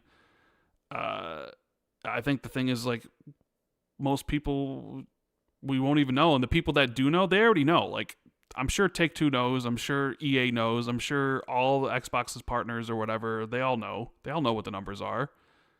So, it's just I don't think we ever will unless somebody leaks it. Maybe you should leak it, Jez. Why don't you ask your sources and find out what the number is so you can write an article about it? I've got a feeling that number is a closely guarded secret, so I'd need Mm, pretty high level, maybe top level sources to get that information. I'm sure we'll find out someday. I don't know. maybe someday. What else here? We have anything else? That happened? Oh, the Steam machine's getting delayed, apparently. See this? Yeah, they've the RAM issues. They've decided not to commit to a launch window anymore, and Still supposed to you know, launch this by like what, Q2 of this year, but it was supposed to launch in Q1. And yeah, for those reasons, the pricing and RAM and all those sort of things. So I don't know. What do you think is going to end up with the Steam machine? Do you think this is it? Do you think they just caught between a rock and a hard place, and it was like maybe if it was the year before, it would have worked out better, but they ran up against all this bullshit, and it's just like, oh man, maybe this was a good idea, but they just waited too long to execute, and he just ran into unforeseen well, problems. this is the thing, bro. It's like hardware is not easy, and people just think like because Valve's like this huge corporation or whatever, and makes money hand over fist, that just delivering a new hardware paradigm is going to be easy for them. Like, yeah, they've done really well with the Steam Deck, but you got to remember, like, Steam Deck has like no distribution. It's like sold through one channel, and setting up that kind of, I don't know, hardware pipeline is not easy. And especially when it comes to like, they are basically leaning towards making a Linux-based PC, um, like an OEM universe or whatever. The history is paved with failed hardware efforts, you know.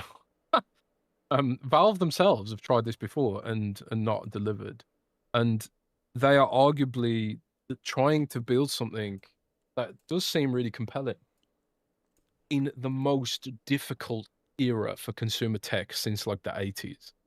Like things are so messed up right now when it comes to components, supply chains, and it's not even just the RAM. It's like tariffs and the chaotic nature of the tariffs. Like the tariffs feels like they change every month. All that kind of stuff. It's a weird time to be trying to make consumer hardware. So they're playing it. Valve's playing it on hard mode. You can't just throw money at a problem.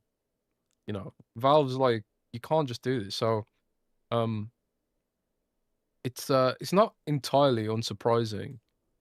I suppose we'll just see. We'll have to wait and see where it goes. I think this is the one saving grace of Microsoft being Microsoft, is that they have so much clout, you know, that they can bulldoze some of these deals through with regards to RAM. Because like these big companies also rely on Microsoft software and infrastructure, you know, whether it's cloud, whether it's, you know, 365 or Windows or just whatever.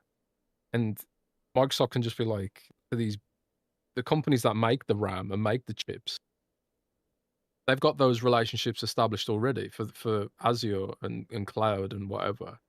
So they already have like a pipeline to RAM. Whereas like Valve doesn't. Like they're coming at it this from like, I suppose overall a weaker position. And we've seen these headlines, Rand, where Samsung wouldn't even give RAM to other parts of Samsung that weren't as relevant. You know, that's the kind of universe RAM is in right now. You know, so I suppose we'll see what happens. I don't expect it to affect Xbox's timelines, but I do have an article about the next gen Xbox coming tomorrow about timelines. So, all right. So I think it's a tough time, man. It's a tough time for consumer tech. Be on the lookout for that. Yeah. Yeah, you know what? Let's do some Patreon questions. Because I know you're getting tired because we started an hour later because my internet wasn't working, but it ended up working right. So, yeah. So do us a big favor, hit the like button, subscribe to the channel if you haven't already. Check out our Patreon, patreon.com/XB2. We can answer some questions, get exclusive access to podcasts. It's funny, Jez told me about an Xbox 2 episode he was supposed to do this past Tuesday with a guest that was completely unexpected when he told me, but ended up getting canceled like 2 hours before the show. That I would definitely be curious about how people would have reacted to that, because when he told me who it was, I was like, oh shit, really? Yeah, like if I can pull this off, it'll be like the most famous guest we've ever had on the show. Yeah, it's not Phil Spencer. I'm just saying, like when he told me who it was, I was like, what? This is like a mainstream kind of celebrity kind of thing. But we'll see what happens. I'm not going to say who it is in case it doesn't happen, or maybe I'll say like, and if it doesn't happen, then I'll let you guys know in the future. But if this happens, it's really interesting because this particular person is very well known globally for, you know, a completely different artistic medium, shall I say. Yes. But they've become, in their spare time, a game developer as well. And they wanted to talk to us. So be interesting to see if we can pull that off. Yeah. And please check out our sponsor for this episode, Surfshark. We get an 86% off a 2-year deal. Links in the description.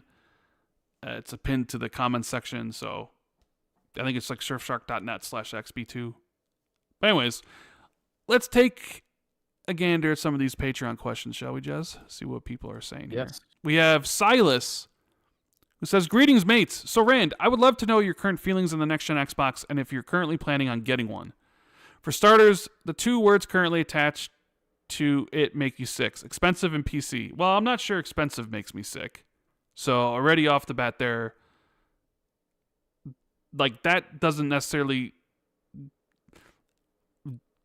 make me, like, apprehensive. I guess it depends on how expensive it is. But he says expensive in PC, and yeah, sure, PC is kind of like, kind of like the puke emoji, like, bleh. With the next system basically being a PC and less powerful than your current rig, what's the appeal to you? The Xbox overlay should be available on all PCs with Play Anywhere. Your previously purchased Xbox first-party games are available on the Xbox PC Store. You can still enter achievements with making purchases in the Xbox PC Store, and since you don't usually replay games, the custom chip that offers back compat wouldn't seem to matter to an admitted PC game hater.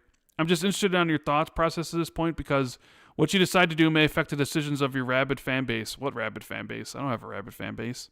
wanting to follow the lead of the man with the million. No pressure. I don't know. I mean, I haven't really decided. I don't have to decide. A lot of you guys gave me crap for buying the PC, the 4090 2 years ago. That ended up being a good decision because, I mean, I saw that Nvidia's not even going to release like new GPU series this year. And who knows how expensive that stuff is going to get. And if I had ever decided to do PC gaming, I got a pretty good one right there. So, yeah, ha-ha to all you guys that were talking shit about that. I knew what I was doing. Future-proofing. It's tough to really say at this point how I feel about the Next Gen Xbox when Xbox has only talked vaguely about it. Is it interesting to me that it's basically a PC? I mean, that doesn't excite me. Like, oh, it's a PC or whatever. It's like, I don't know.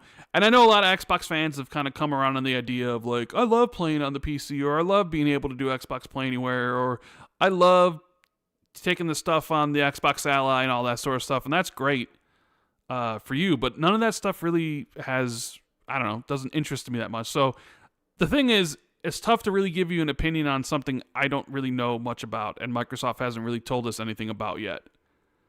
So we'd have to get closer to the release of the thing, or at least some sort of announcement trailer for it or something. I get what you're trying to say, and some of it's just like, listen, my TV's over, my TV and entertainment center is over on the other side of where I am.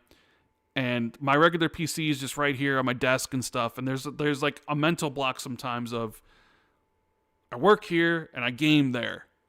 So my PC's here, and it's just like I don't like sitting here and like I've tried gaming here before and I didn't like it. So maybe it's more of a mental thing for me, where like over there is where I game and where I can just relax and whatever. Where I'm here, I don't really feel the same. I don't get the same relaxation sort of thing. And I have my big TV over there, and over here I got a small monitor. And it's like, well, I wouldn't want to game with a small monitor, so I probably would have to buy something bigger and something fancier, which costs more money and all that sort of stuff. So I don't know. I guess like the long-winded answer is I'm not sure yet. It's not like I would be like, well, I'm switching and I'm going to play on the Nintendo Switch, because that's never going to happen. Or I'm switching and I'm just going to buy all my stuff on the PS6 or PS5. Not saying I won't get a PS6 or whatever, but it probably won't be a place where I play most of my games. So it's like, yeah, it's that, maybe the idea of like hey, it's just like a PC and it's a form factor just like a console, and you put it underneath your entertainment center and I can just play it and just have to put up with the PC-ness of it or what have you, and I'll just have to swallow it like a bitter pill, so to speak. Expensive really doesn't, I don't know. I guess it really comes down to the cost. Like, if you were to tell me the thing is $1,000, I'd probably be interested. If it was $1,200, yeah, I'm still interested. If it's $1,500, and then you're getting to the price where it's like, okay, well, what does it do? If it's $2,000, maybe not at that point. But there's just too many unknowns. And I currently don't own any games on Steam, so like the ability to play games on other storefronts doesn't do anything for me, because I have thousands of games on my Xbox. So it's like you know what I mean? So this is the thing about Steam, like it has the world's best sharing program. Sure. You can literally just find a friend, like, dude, just join my family on Steam. You'll instantly have 2,000 games. Yeah, but I have more than that. But I have more than on my Xbox, though. Yeah, sure. So, but yeah, I guess I don't know. It's really funny. Like, like sometimes they talk about people who double dip and buy games in sales and then never play them. Sure. That's me, man.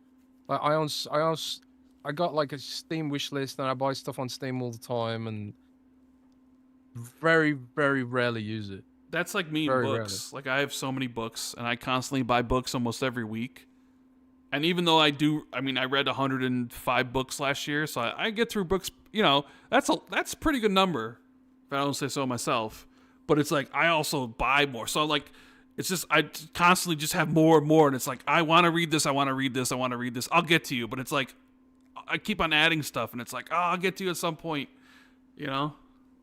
It's just I don't really do that with games realistically. So the next gen Xbox, we'll see how all that plays out.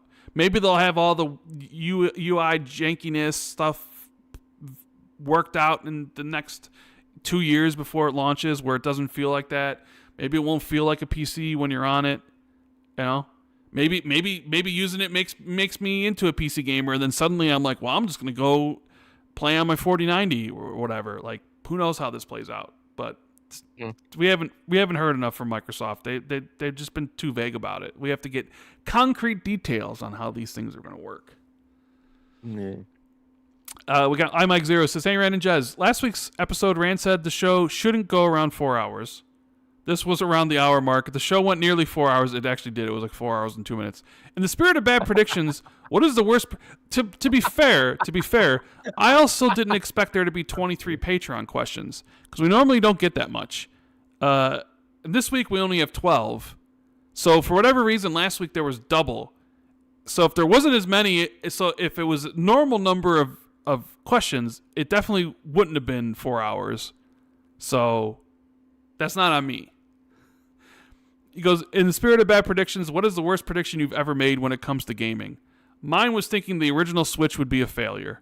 In the end, I bought 4 of them, hoping Indiana, Fallout 4, and Oblivion have achievements on the Switch too." I can tell you what Jez's is. Jez's worst prediction is that Call of Duty will be fine. Yeah, it's a ritual. It's going to do great or whatever. No, that is not my worst prediction. Yeah, my worst prediction was that Microsoft wouldn't go multi-platform. That was my worst prediction. Was it really a prediction or more just kind of how you were feeling? Like, they weren't going to do this. Well, it was off the cuff, you know, and it was specifically about what the fanboy was saying on going viral. So I was like, this fanboy doesn't know shit, but I didn't realize it was like an actual rumor going around.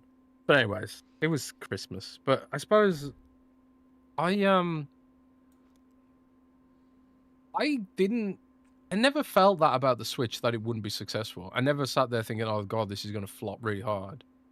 I remember being like, it could do well, you know. It's kind of like wait and see.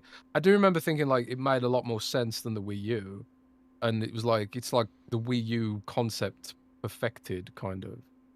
But man, what was a bad prediction that I made?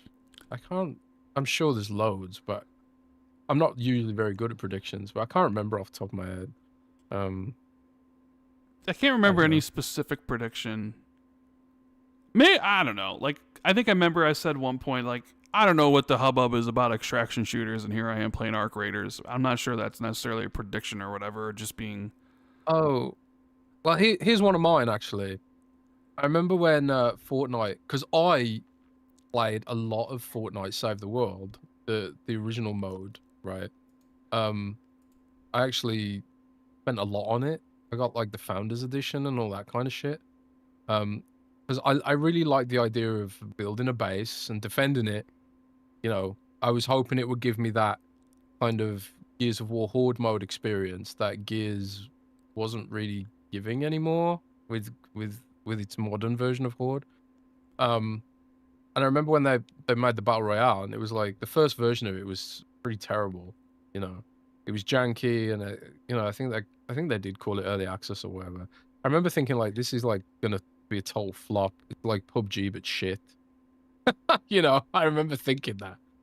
It's like Temu PUBG before Temu existed. So me assuming that Fortnite Battle Royale was not going to be a thing is probably a pretty terrible prediction. But yeah, I suppose that would be mine. I never publicly said that. I just remember thinking it, that it was terrible. That's me, like, that's me. I guess maybe my worst, the one that comes to mind was before the Switch was announced, before we knew what it was. I remember saying that I predicted that the next Nintendo system was going to be as powerful as whatever the PlayStation and Xbox were, because they couldn't fall behind on tech, because they needed like the Destinies of the world and needed like the big games to help bring them back from the Wii U generation. And then the Switch came out and it was a handheld and it didn't have any of the third-party support and all the big games missed it, and it still was like super super popular. But I remember thinking like, no, it's going to be a powerful system, and it ended up being like the least powerful system ever. So, oh dear. Bilal Sajid says, "Hey guys, hope you guys are doing well. Rand, hope things are getting better for you now. I'm doing good. Jez, you mentioned recently that the earliest Xbox will launch their console is late 2027, which now many are spinning as you hinted that Xbox could likely delay to 2028. Are people spinning that it could be delayed to 2020? Is this true, Jez? Are you hinting that the Xbox could be delayed to 2028? Is that what you were saying? I don't think I publicly said that. Okay. I don't know. He says, what do you guys think are the chances of them launching next year? Also, do you think it will be a global launch like the Series X and S? I was able to pre-order my Series X day one here in India. I really hope they are ready next year. Anyways, thanks a lot. You guys are awesome. Love you both. Take care. Well, thank you. It's an interesting question, because a part of me thinks that it wouldn't be a global launch because I'm not sure they're going to launch globally. They might cut out markets that are... Or some of the retailers in other markets might be like, another Xbox? We ain't buying one of these things. You know what I mean? I would imagine, even saying that, I would imagine it'd be a global launch where, like, you know, you'd be able to get it if you want one. It's just the price is going to put some people off. I think the chances of them launching next year are good. I put it at, right now, probably 70-30, 80-20, around that range. I mean, there's always a possibility something slips, but I'll say it's good. Do you feel the same? Yeah, I don't think it's certain because of all the RAM stuff. But that's why I'm saying 70-30, 80-20. There's always a chance, you know. Yeah, that's where I'd land on that. Yeah. Nitrim says, "Hey, Rand and Jez, I've noticed that games like Skyrim, Kingdom Come Deliverance 2, Red Dead 2, Stalker 2, and Subnautica feel far more immersive and meaningful to me than titles such as Outer Worlds 2, Avowed, Far Cry 6, or Assassin's Creed Shadows. I can vividly remember most of the map locations I explored in the first group, but in the second group, the area and events tend to blend together and feel samey. I can't pinpoint why. Am I alone in feeling this way? I'm impressed by certain aspects of Avowed and Outer Worlds 2, but overall I'm disappointed. Obsidian's CEO said that he wants shorter development cycles and fewer resources spent on each game going forward, but wouldn't it make more sense to rather invest more time and R&D into figuring out how to make their worlds feel more immersive and deep? And wouldn't it make more sense for Obsidian to focus on creating one truly deep, immersive open world game rather than producing several smaller and shallower titles like Avowed? I mean, you sort of hit the nail on the head there, which I think was your point when we were talking about that, right? Yeah, we were talking about this earlier to some degree, where it's like the whole idea of like why would they want to make more, you know, mid-tier games instead of just doubling down on something that might stand the test of time and become like, I don't know, a bigger hit, I suppose is the question. I don't know why, but like I've thought about this, what you mentioned earlier about the concept of these games feeling more immersive than these games which are supposed to be immersive. And I've thought about this a lot, actually, because I've come to realize that I absolutely adore the way From Software delivers the narrative experience in their games. And I think it's so immersive because they don't try and rely on actors or dialogue. A lot of the narrative is delivered sort of visually and environmentally. Like you read the logs and stuff like that, and obviously the games do have like these scenes in them, but a lot of it's left up to sort of like your imagination. It's kind of like you're a historian almost, researching events that have previously happened when you're playing through like one of these Souls likes and stuff like that. And I think that's like, for me at least, that's way better than having a sort of a mid-tier voice acting and, you know, mid-tier writing and that kind of thing. I kind of feel like if you can't do it well, then, and I'm not saying like From Software couldn't do it well, but I think a lot of games that try to be cinematic or like Hollywood style would probably benefit from actually not even bothering at all to try and be cinematic because they're not good at it. So I think a lot of games would benefit from just going more on the gameplay and have a sort of more environmentally a narrative that's delivered via the environment. You know, because I do think it's more immersive when it's your imagination that's filling in some of the blanks there. I don't know. But some of my most immersive gameplay experiences were with games that were not supposed to be like Hollywood kind of experiences. I always go back to The Long Dark, man. I remember in The Long Dark, and you know, the first time I played it, I didn't really know that well what I was doing. And I remember like waking up one morning and there was like this really thick mist over the lake. I remember walking out onto the lake and then to try and find some food or go fishing or something. I can't remember. And then like this shadowy figure starts skulking through the mist. And it's like the first bear I saw in the game. The bear kicks my ass, leaves me half dead. And I just managed to like stab it enough times that it leaves me alone. And like to this day, that's like one of the most immersive and epic experiences I've ever had in a game. And that's like a game with, I mean, that was before they added the story mode stuff. So that was a game basically with no cutscenes or anything. So I'm totally with you on that sort of vibe, man. I think a lot of games could benefit from trying to be less Hollywood and just being more like environmental with their delivery. I don't know. Don't know if that answered the question. Yeah, it's. I mean, I guess it depends on the person or the games they play. Like I do, like so I haven't played Kingdom Come Deliverance 2, but I have played Skyrim. But it's been so long, I don't really remember any places in Skyrim. However, I do remember a lot of the places in Red Dead 2, and I do still remember a lot of the places in Cyberpunk. Maybe it has to do with how the world's constructed and how unique it is, and how like it's how impactful it is to the player. I will say I like Avowed. I still. It's not that I remember the actual locations, but I remember the maps. I can sort of picture the maps of Avowed in my head because of how they are, and there are a couple locations I do remember. I didn't play Far Cry 6, but I do remember locations in Far Cry 5. And maybe some of it has to do with the repetition of running back and forth so many places that it sticks out in your mind or what have you. I will agree. Assassin's Creed Shadows. I played that game, and right now I can think of maybe like one area of the game's kind of in the beginning where I can picture it in my head, but other than that, I really don't. Yeah, it's tough to say. I don't know. Like I don't know why some games stick with you longer than others. So I mean, I think you're right. I can't really explain it either. Chris M who says, "Hey guys, hope you've had a good week and you're having a great show so far. Recently, I discovered the band Startset, due to the collaboration with Arknights, and they're fantastic. The new single, We Are Empire, is an absolute banger. So my question for you guys is, what band or even just song did you discover because of gaming, either in a game or a trailer, that you absolutely love now? Hope you both have a fantastic weekend." Well, Low Roar, Death Yeah, Stranding. Low Roar, Death Stranding, absolutely, 100%. I think I listened to those songs like so many times. Yeah.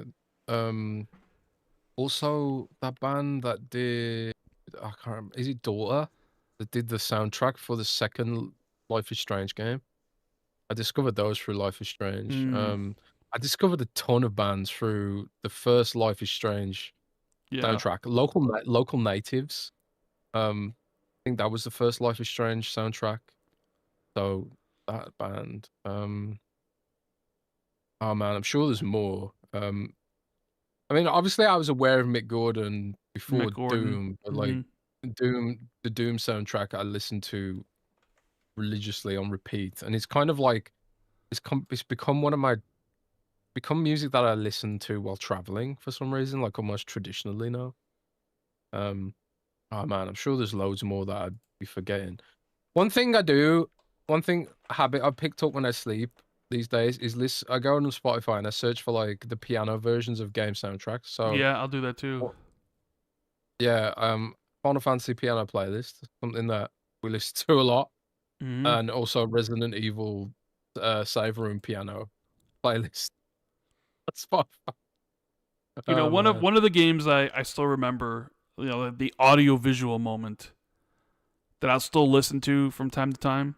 And I listen to a lot of stuff, but I still remember this one specifically. Mm. Max Payne 3. Do you know which one I'm talking about? Did you play Max Payne No, 3?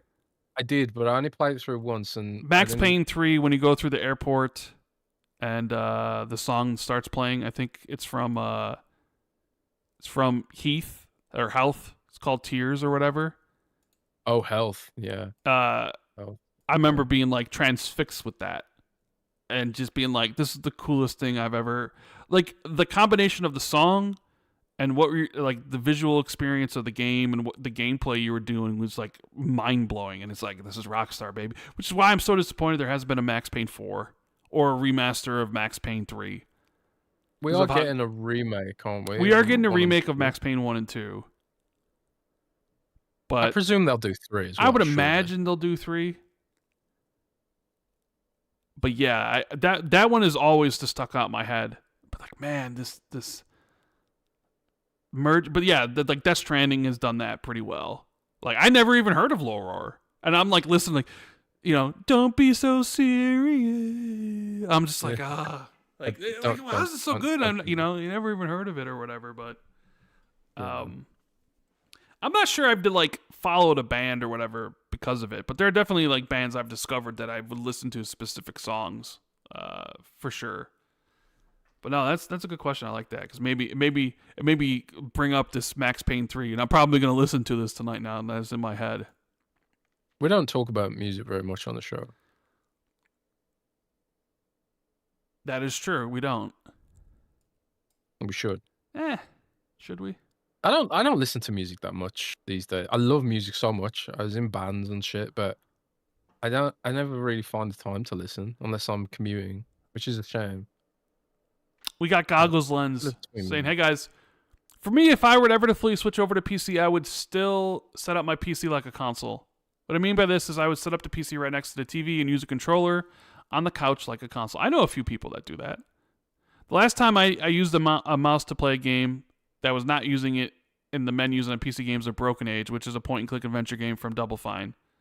Did either of you play that? I did play Broken Age, but I didn't finish it. I haven't played Broken Age, but I did play Massive Chalice from Double Fine. So for me, console or console-like experience is where I'm at. So this PC console thing from Xbox could be a good transition into PC in the generation after that device. For my main question, we all know on paper PC is more powerful than console depending on the PC setup, of course. But in practice, console games are more optimized. On average, this gets offset over time most likely because the developers know what the device is and don't have to account for all the different configuration that comes with PC gaming. How do you guys think this will work out for Xbox's next console? Would it be like for the Xbox own console is the middle of the road benchmark, so it would be more optimized like a console than the other OEMs would have the higher or lower type Xboxes that would have this same sort of problem with PC gaming?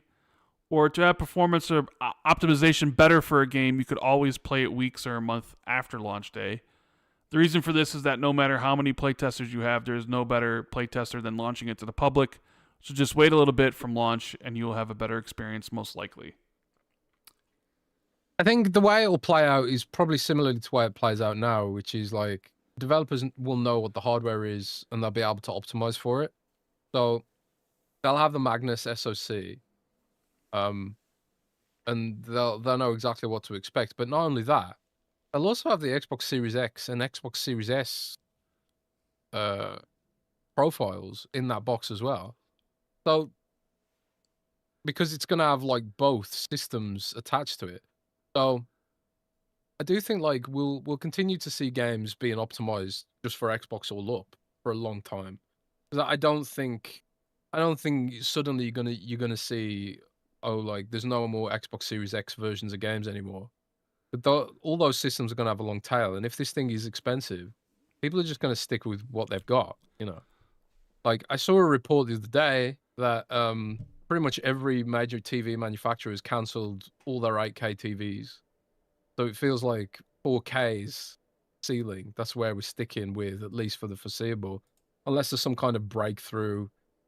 I mean, a lot of this is just raw economics. Like, does 8K offer a much better experience to justify the extra costs? If not, then we'll just stick with 4K, and that's kind of where we're at right now. So, and I think like with gaming, like hitting that kind of saturation point, and we've miniaturized the technology so much, it can't really get any smaller without impacting the overall economic footprint of that kind of thing. I think the Xbox Series X and S continue to be relevant and continue to be well optimized for. And then maybe they bolt on the whatever extra power they can get out of the new chip on top of it. I suppose like the one thing we don't know, and the one thing that's going to be really interesting to find out is our Special Nick's upset that you didn't acknowledge him, right?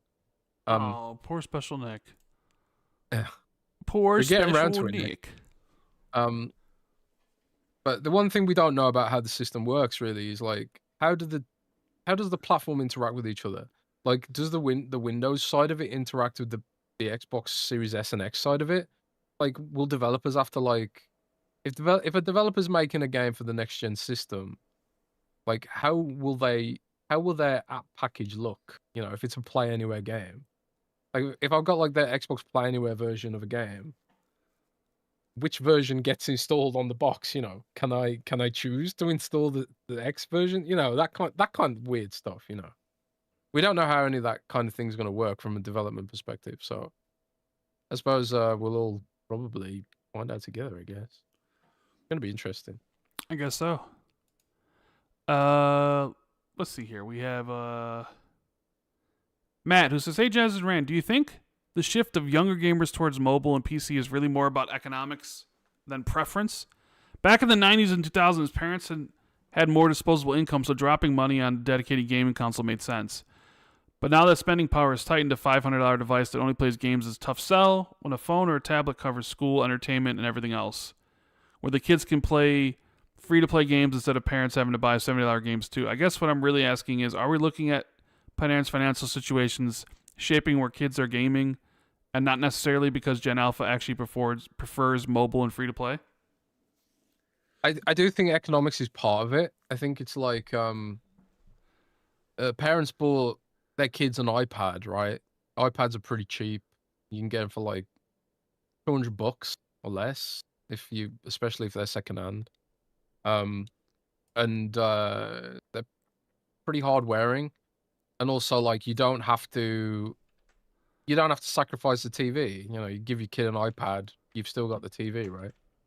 So I think a lot of kids like grew up as iPad kids, that whole meme, iPad kid, whatever, and just sort of carried that forward into Roblox and whatever else.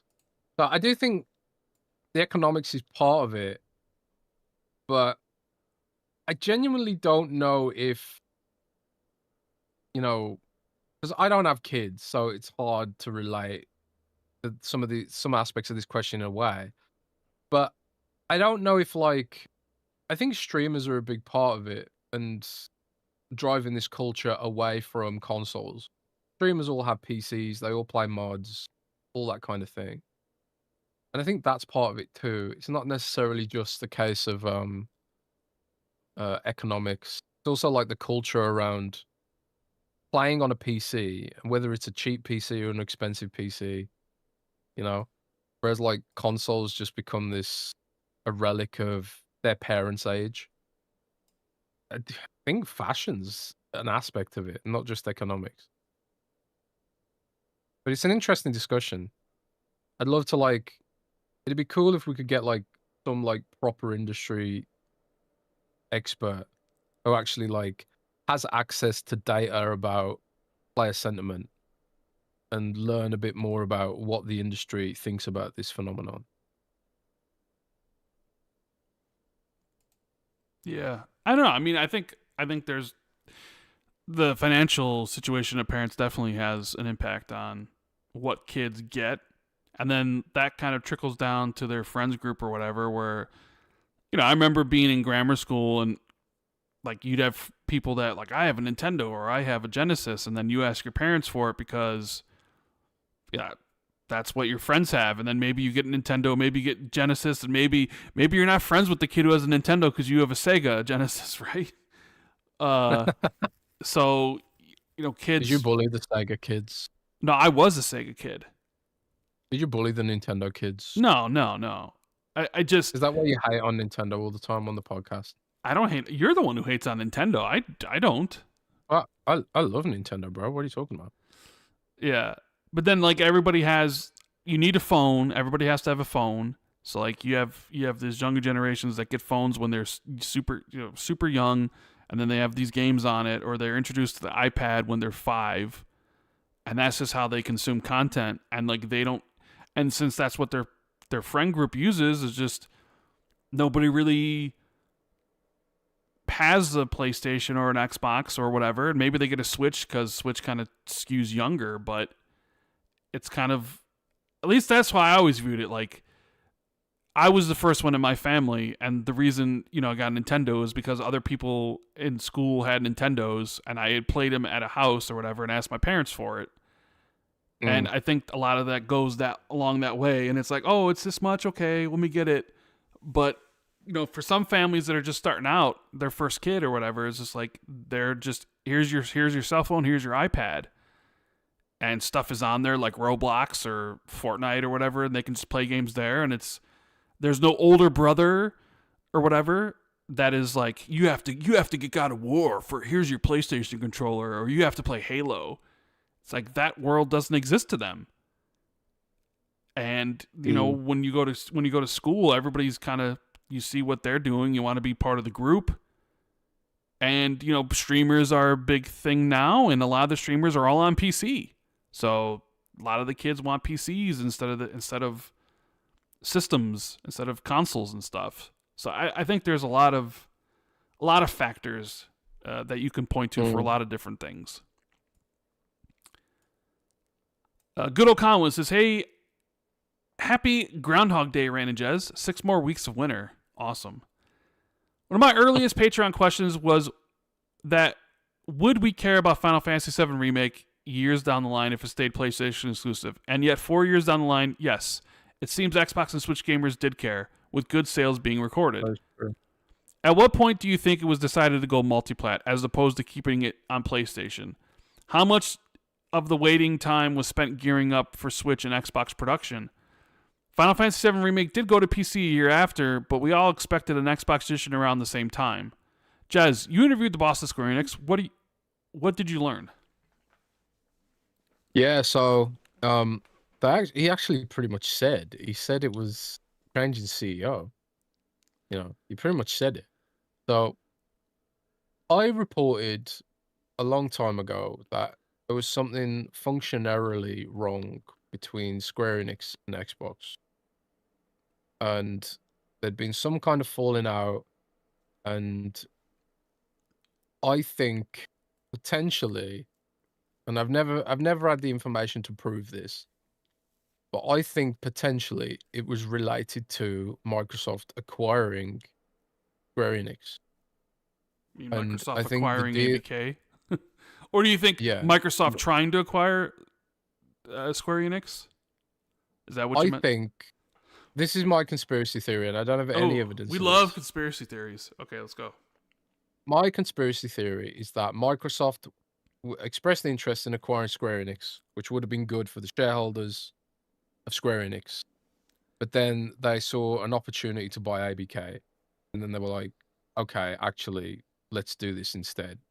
And I think, and again, this is my conspiracy theory, I don't have evidence for this, just some sort of industry rumors or whatever.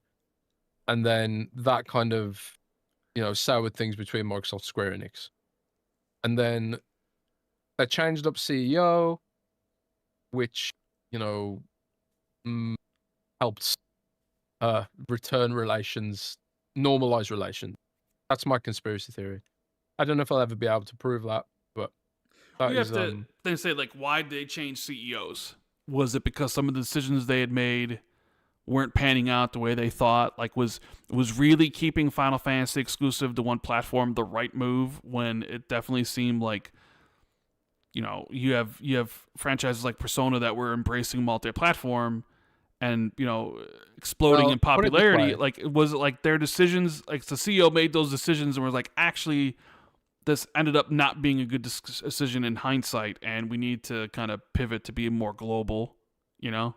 So, Well, put it this way. It would have been a good decision if it forced Microsoft to acquire the company in order to break that hold, you know.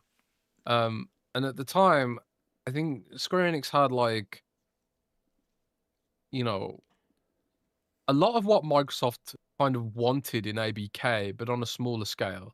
Square Enix has mobile games. Square Enix has an MMO. It has a lot of, and it has like these iconic franchises, and also like yeah. there's a Japanese And angle even at too, the right? time, they also had the Western studios like Crystal Dynamics and other stuff, right? Yeah, Like, exactly. so Yeah. So yeah, Square Enix was kind of like what Microsoft wanted on a smaller scale at the time, and I think like if the exclusivity kind of forced their hand towards, you know, a buyout, be like, oh, the only way we're going to get good support from them is to do this, then it would have been a good strategy, but it didn't work out because of ABK maybe. And again, my conspiracy theory, not really based in any kind of reality. So I don't know. Maybe we'll never know the truth about what all went down there, but um, at least things are good now, right? yeah, yeah. Right, I Rand? mean, hey, Xbox or, you know, Final Fantasy VII Rebirth, play Xbox Play Anywhere. I know you like that. I know you like that. Sure do.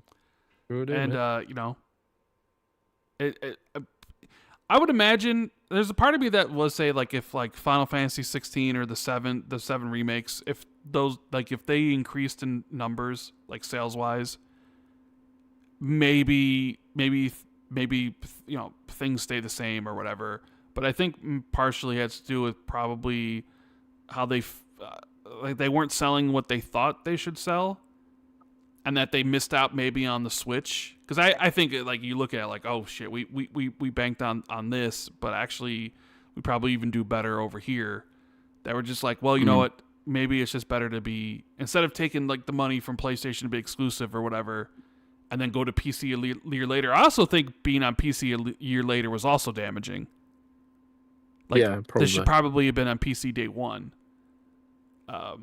So they just, you know, maybe they made some wrong bets and it didn't play out exactly how they thought. And now there's like, all right, well, we're doing it this way now, and everything's just going to be, we're going to be truly global. So we're going to launch on all the platforms. So then, you know, when Final Fantasy Remake 3 comes out, we'll see how it does. Because presumably it'll be on PlayStation, Xbox, Switch, and PC day one. So I guess you then have to compare like what is the sale trajectory decline for a third game in a franchise, you know, or is like will it be up because now it's on more platforms, and Or you what if know, it's just so good you can't ignore it? yeah. So I guess we'll see. See Woody says hello, Rand and Jez, or she says hello, Jand and Rez. Hopefully this week has been good to you, Jez. I know you mentioned that Warcraft is looking to expand its offerings, but is there a timeline on that at all? And what will that look like? I can imagine something akin to Genshin, not in the gacha aspect, but a game that plays across console, mobile, and PC that could maybe reach a new generation. Well, Blizzard does have a team that is working on, you know, the StarCraft game. Like, not a huge amount's known about it, but Tim the Tapman, I think he said on a stream apparently that he'd heard it was a looter shooter, you know, in the vein of Destiny. I don't know if that's true, but I'd always assumed that it was going to be a more traditional kind of, you know, quad shooter, like maybe a Gears of War kind of game. You play through it once and then stop, maybe with some multiplayer modes or something. But if it is going to be a loot shooter, like a Borderlands-y, Division-y kind of game, then that kind of ruins this point I was exploring. But if they did have a team that was making more single-player oriented experiences, then although Blizzard doesn't really do that, that could be the kind of team that would make a Warcraft action game or, single player, a God of War kind of game. Maybe you play as an orc, maybe you play as Doomhammer in the old days or something like that. But I do think a lot of this is going to be pretty much adding more modes to the World of Warcraft, to be honest. Like player housing, like WoW Classic, and then there's rumors they're doing something called like WoW Classic Plus, which it sounds like it's going to be like expansions for the old school version of WoW. A bit like the way they have like RuneScape and then old school RuneScape, but for like people like me who don't like the happy-go-lucky Warcraft and want it to be back the way it was, So maybe that is one route they go. And then also there's the obvious things like Netflix, TV shows, animations. There's all kinds of stuff they can potentially do with it, but I suppose we'll see what happens. I think a lot of this stuff will be revealed at BlizzCon later this summer. Interesting. Okay. Jaded Jagan says, "Hey, Rand Jez, if PC Game Pass merged with Game Pass Premium, would that mean EA Play and day one in the premium tier, i.e., old Game Pass Ultimate, or that PC players lose access to those?" I think I predicted this a while back, but I fully expect PC Game Pass to eventually lose day one. Yeah, I think PC Game Pass gets merged into premium. Yeah, so like PC Game Pass moves into premium, so there's less tiers, and that if PC gamers want day one games, they're going to have to subscribe to Ultimate. I think I've said that. That's what I thought they'd eventually do. Yeah, it's going to be a bit of pill, but I think it's kind of inevitable. Yeah, I mean once they move day one games from the middle tier to just the highest tier, I think it was inevitable. I think eventually, like PC would be like, we're gonna merge PC gaming into this tier, and then boom, like PC gamers want that too. I think they see as like there's more growth to be had right now, so they're gonna ride with it for a bit. But eventually, it's like, all right, well, enough of that. PC Game Pass is now included in premium, which means if you want to play those day one games, PC guys, you're going to have to pay for the high price Ultimate as just as console guys. I do wonder, because everything, I don't know why this is, but things, historically at least, were cheaper on PC.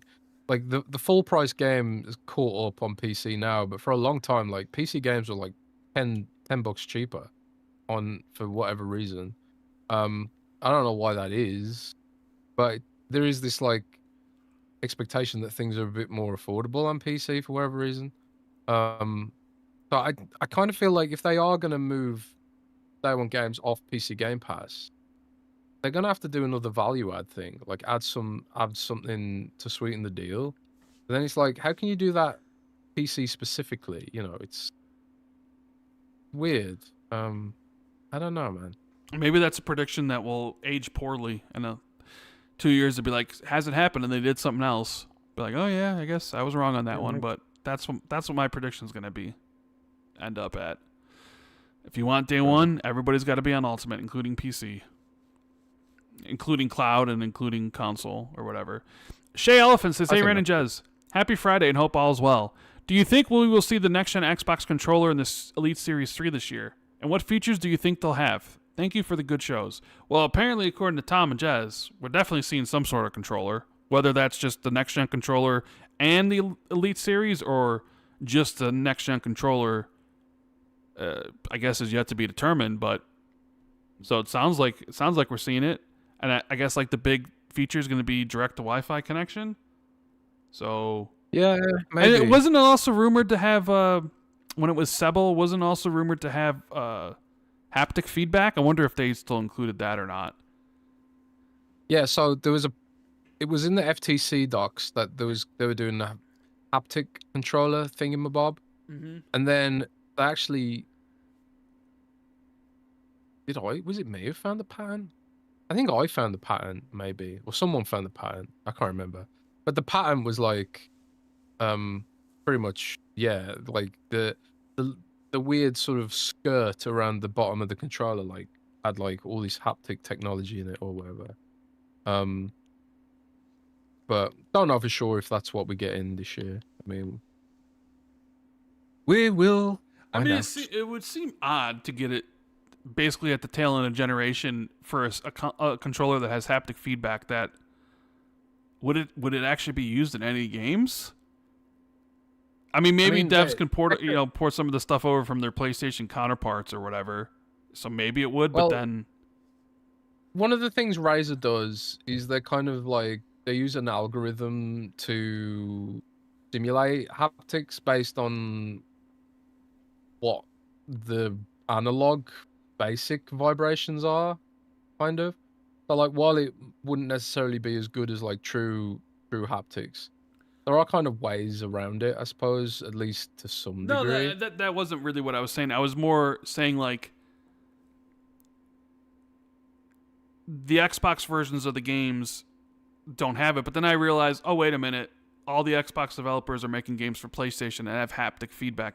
They have to program for it because they have to release it on there. So it's like, well, I've got it already. Anyway. So they're already doing it for the PlayStation version. So why not also then? So like you could release the haptic controller for Xbox and just you're already doing the work for the PlayStation version, I guess. Because otherwise it doesn't make a lot of sense. Because it'd be like, well, why would you make it for the Xbox version if nobody has the controller? And let's just say 1 million people buy it, 1 million people out of 30 million. It doesn't even really seem like something you would build for such a small audience unless you're starting at next gen and that's the starting point. Everybody moving forward has the controller.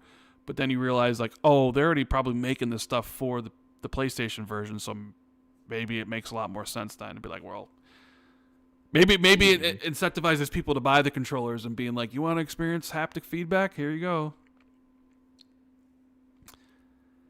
Sick and Tired says, hey lads, why would Microsoft give a 67% discount for Doom, The Dark Ages, for Steam and PlayStation 5 owners for its 35th anniversary, yet not Xbox users? Love the messaging they are sending us. This has happened a bunch of times. Like I didn't know about this one, but this has happened a bunch of times, and usually it's for something dumb like an oversight. Someone forgot to click a button. And I also think like Xbox has like irritating processes when it comes to sales. I know on Steam developers can just set up a sale, you know. I think there's a cooldown or something, but they can just set up a sale. Whereas Xbox, like, they need to get like approval and shit like that. So I think it is just an oversight, but it is an oversight that shouldn't happen. And if you send me the info on that happening, I'll run that up the chain to people I know and be like, this really shouldn't be happening. You know, like having a deal exclusively not on Xbox is dumb as hell. Yeah, especially for stuff for things you own, especially if you're celebrating a 35th anniversary. Yeah, right? And it's like, hey, we're gonna celebrate it here, but then not have the same deal, like the deal here. That'd be kind of. Yeah. Let me see. I'm gonna go to Doom's Twitter account and see. Is it? It is their 35th anniversary on February 4th. Did they mention on here any deals? I don't think so. Yeah, I don't know. But yeah, maybe it'd be worth looking into, Jez. Yeah, I'll look into it. Maybe it'll be worth looking into. So let me see if we have any more questions here. We got Frosty. Says, hey guys, Jez, is the Steam Machine DOA? Potentially more than $800 for base PS5 power, old components, and old upscaling, and ray tracing tech. You would have to be a Valve or SteamOS stand to buy it at that point. That's exactly who it's for. You know, it's for people who want an upgrade path from the Steam Deck. You know, it's not necessarily. It's kind of like going to be like the next gen Xbox. It's not a device that they expect to blow the world up. It's an OEM device. You know, it's like whenever like Lenovo or Asus or Razer, whatever, make a laptop, they don't make it with the view of like, oh, we're going to crush every other OEM with this laptop.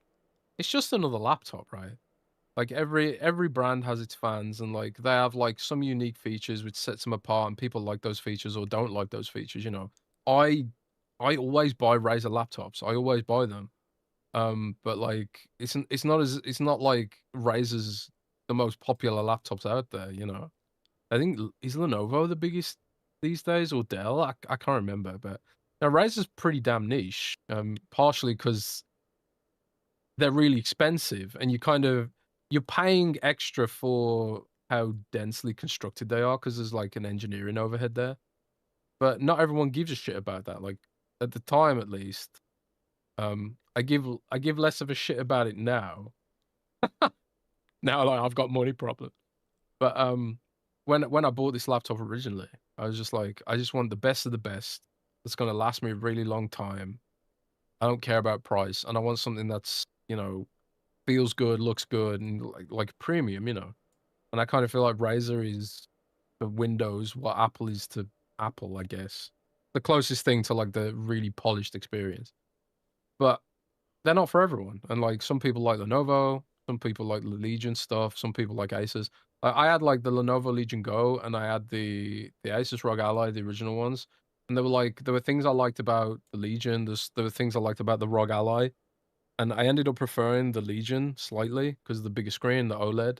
But the Asus wasn't bad either. It was really like small and more ergonomic, I think, and it was fun sized, I guess you could say. Um, so yeah, my point is that I don't think the Steam Machine's dead on arrival. It's just like people people in console sort of discourse, they tend to think of things in like we do it too. Like they tend to think of things in like everything has to sell tens and tens of millions of units. Like I'm sure Valve will be Apple if this. I'm sure Valve will be Apple if this gets to like 1 million units. To be honest, this is like it's a niche device for people who really like Steam. One simple gaming device that can run like AA kind of games or very well optimized AAA games on a TV with a sofa native experience out of the box. That's really what it's for. And there won't be another device that really offers that. I mean, sure, you can buy a PC and set the PC up to do that for you, but the whole point of this is that it's plug and play. It's a console, the console experience, but with a bit of PC in there. It's niche enough that it can exist on its own without worrying about super huge amounts of volume. At least that's how I see it. And that's how I see the next Xbox as well. All right, let me just refresh to see if there's anything else. Nope. All right, almost 4 hours. So, yeah. Anyways, I think that's going to be it for the show. It's getting a little late here for Jez. So, with that I haven't had said, dinner yet. you got to eat dinner. Yeah. With that said, we'll be back sometime next week. Definitely Friday for the show. We'll let you know if we got anything happening in between. Thank you guys for hanging out with us. Hit the like button, subscribe if you haven't. Check out our Patreon, patreon.com/XB2. And our sponsor for this episode, Surfshark. 86% off a 2-year deal. Links in the description, pinned to the comments. Surfshark.net/XB2. Enjoy the rest of your weekend. And we'll see you next week. Keep it gaming, everybody. Later. Keep it gaming, y'all. Bye.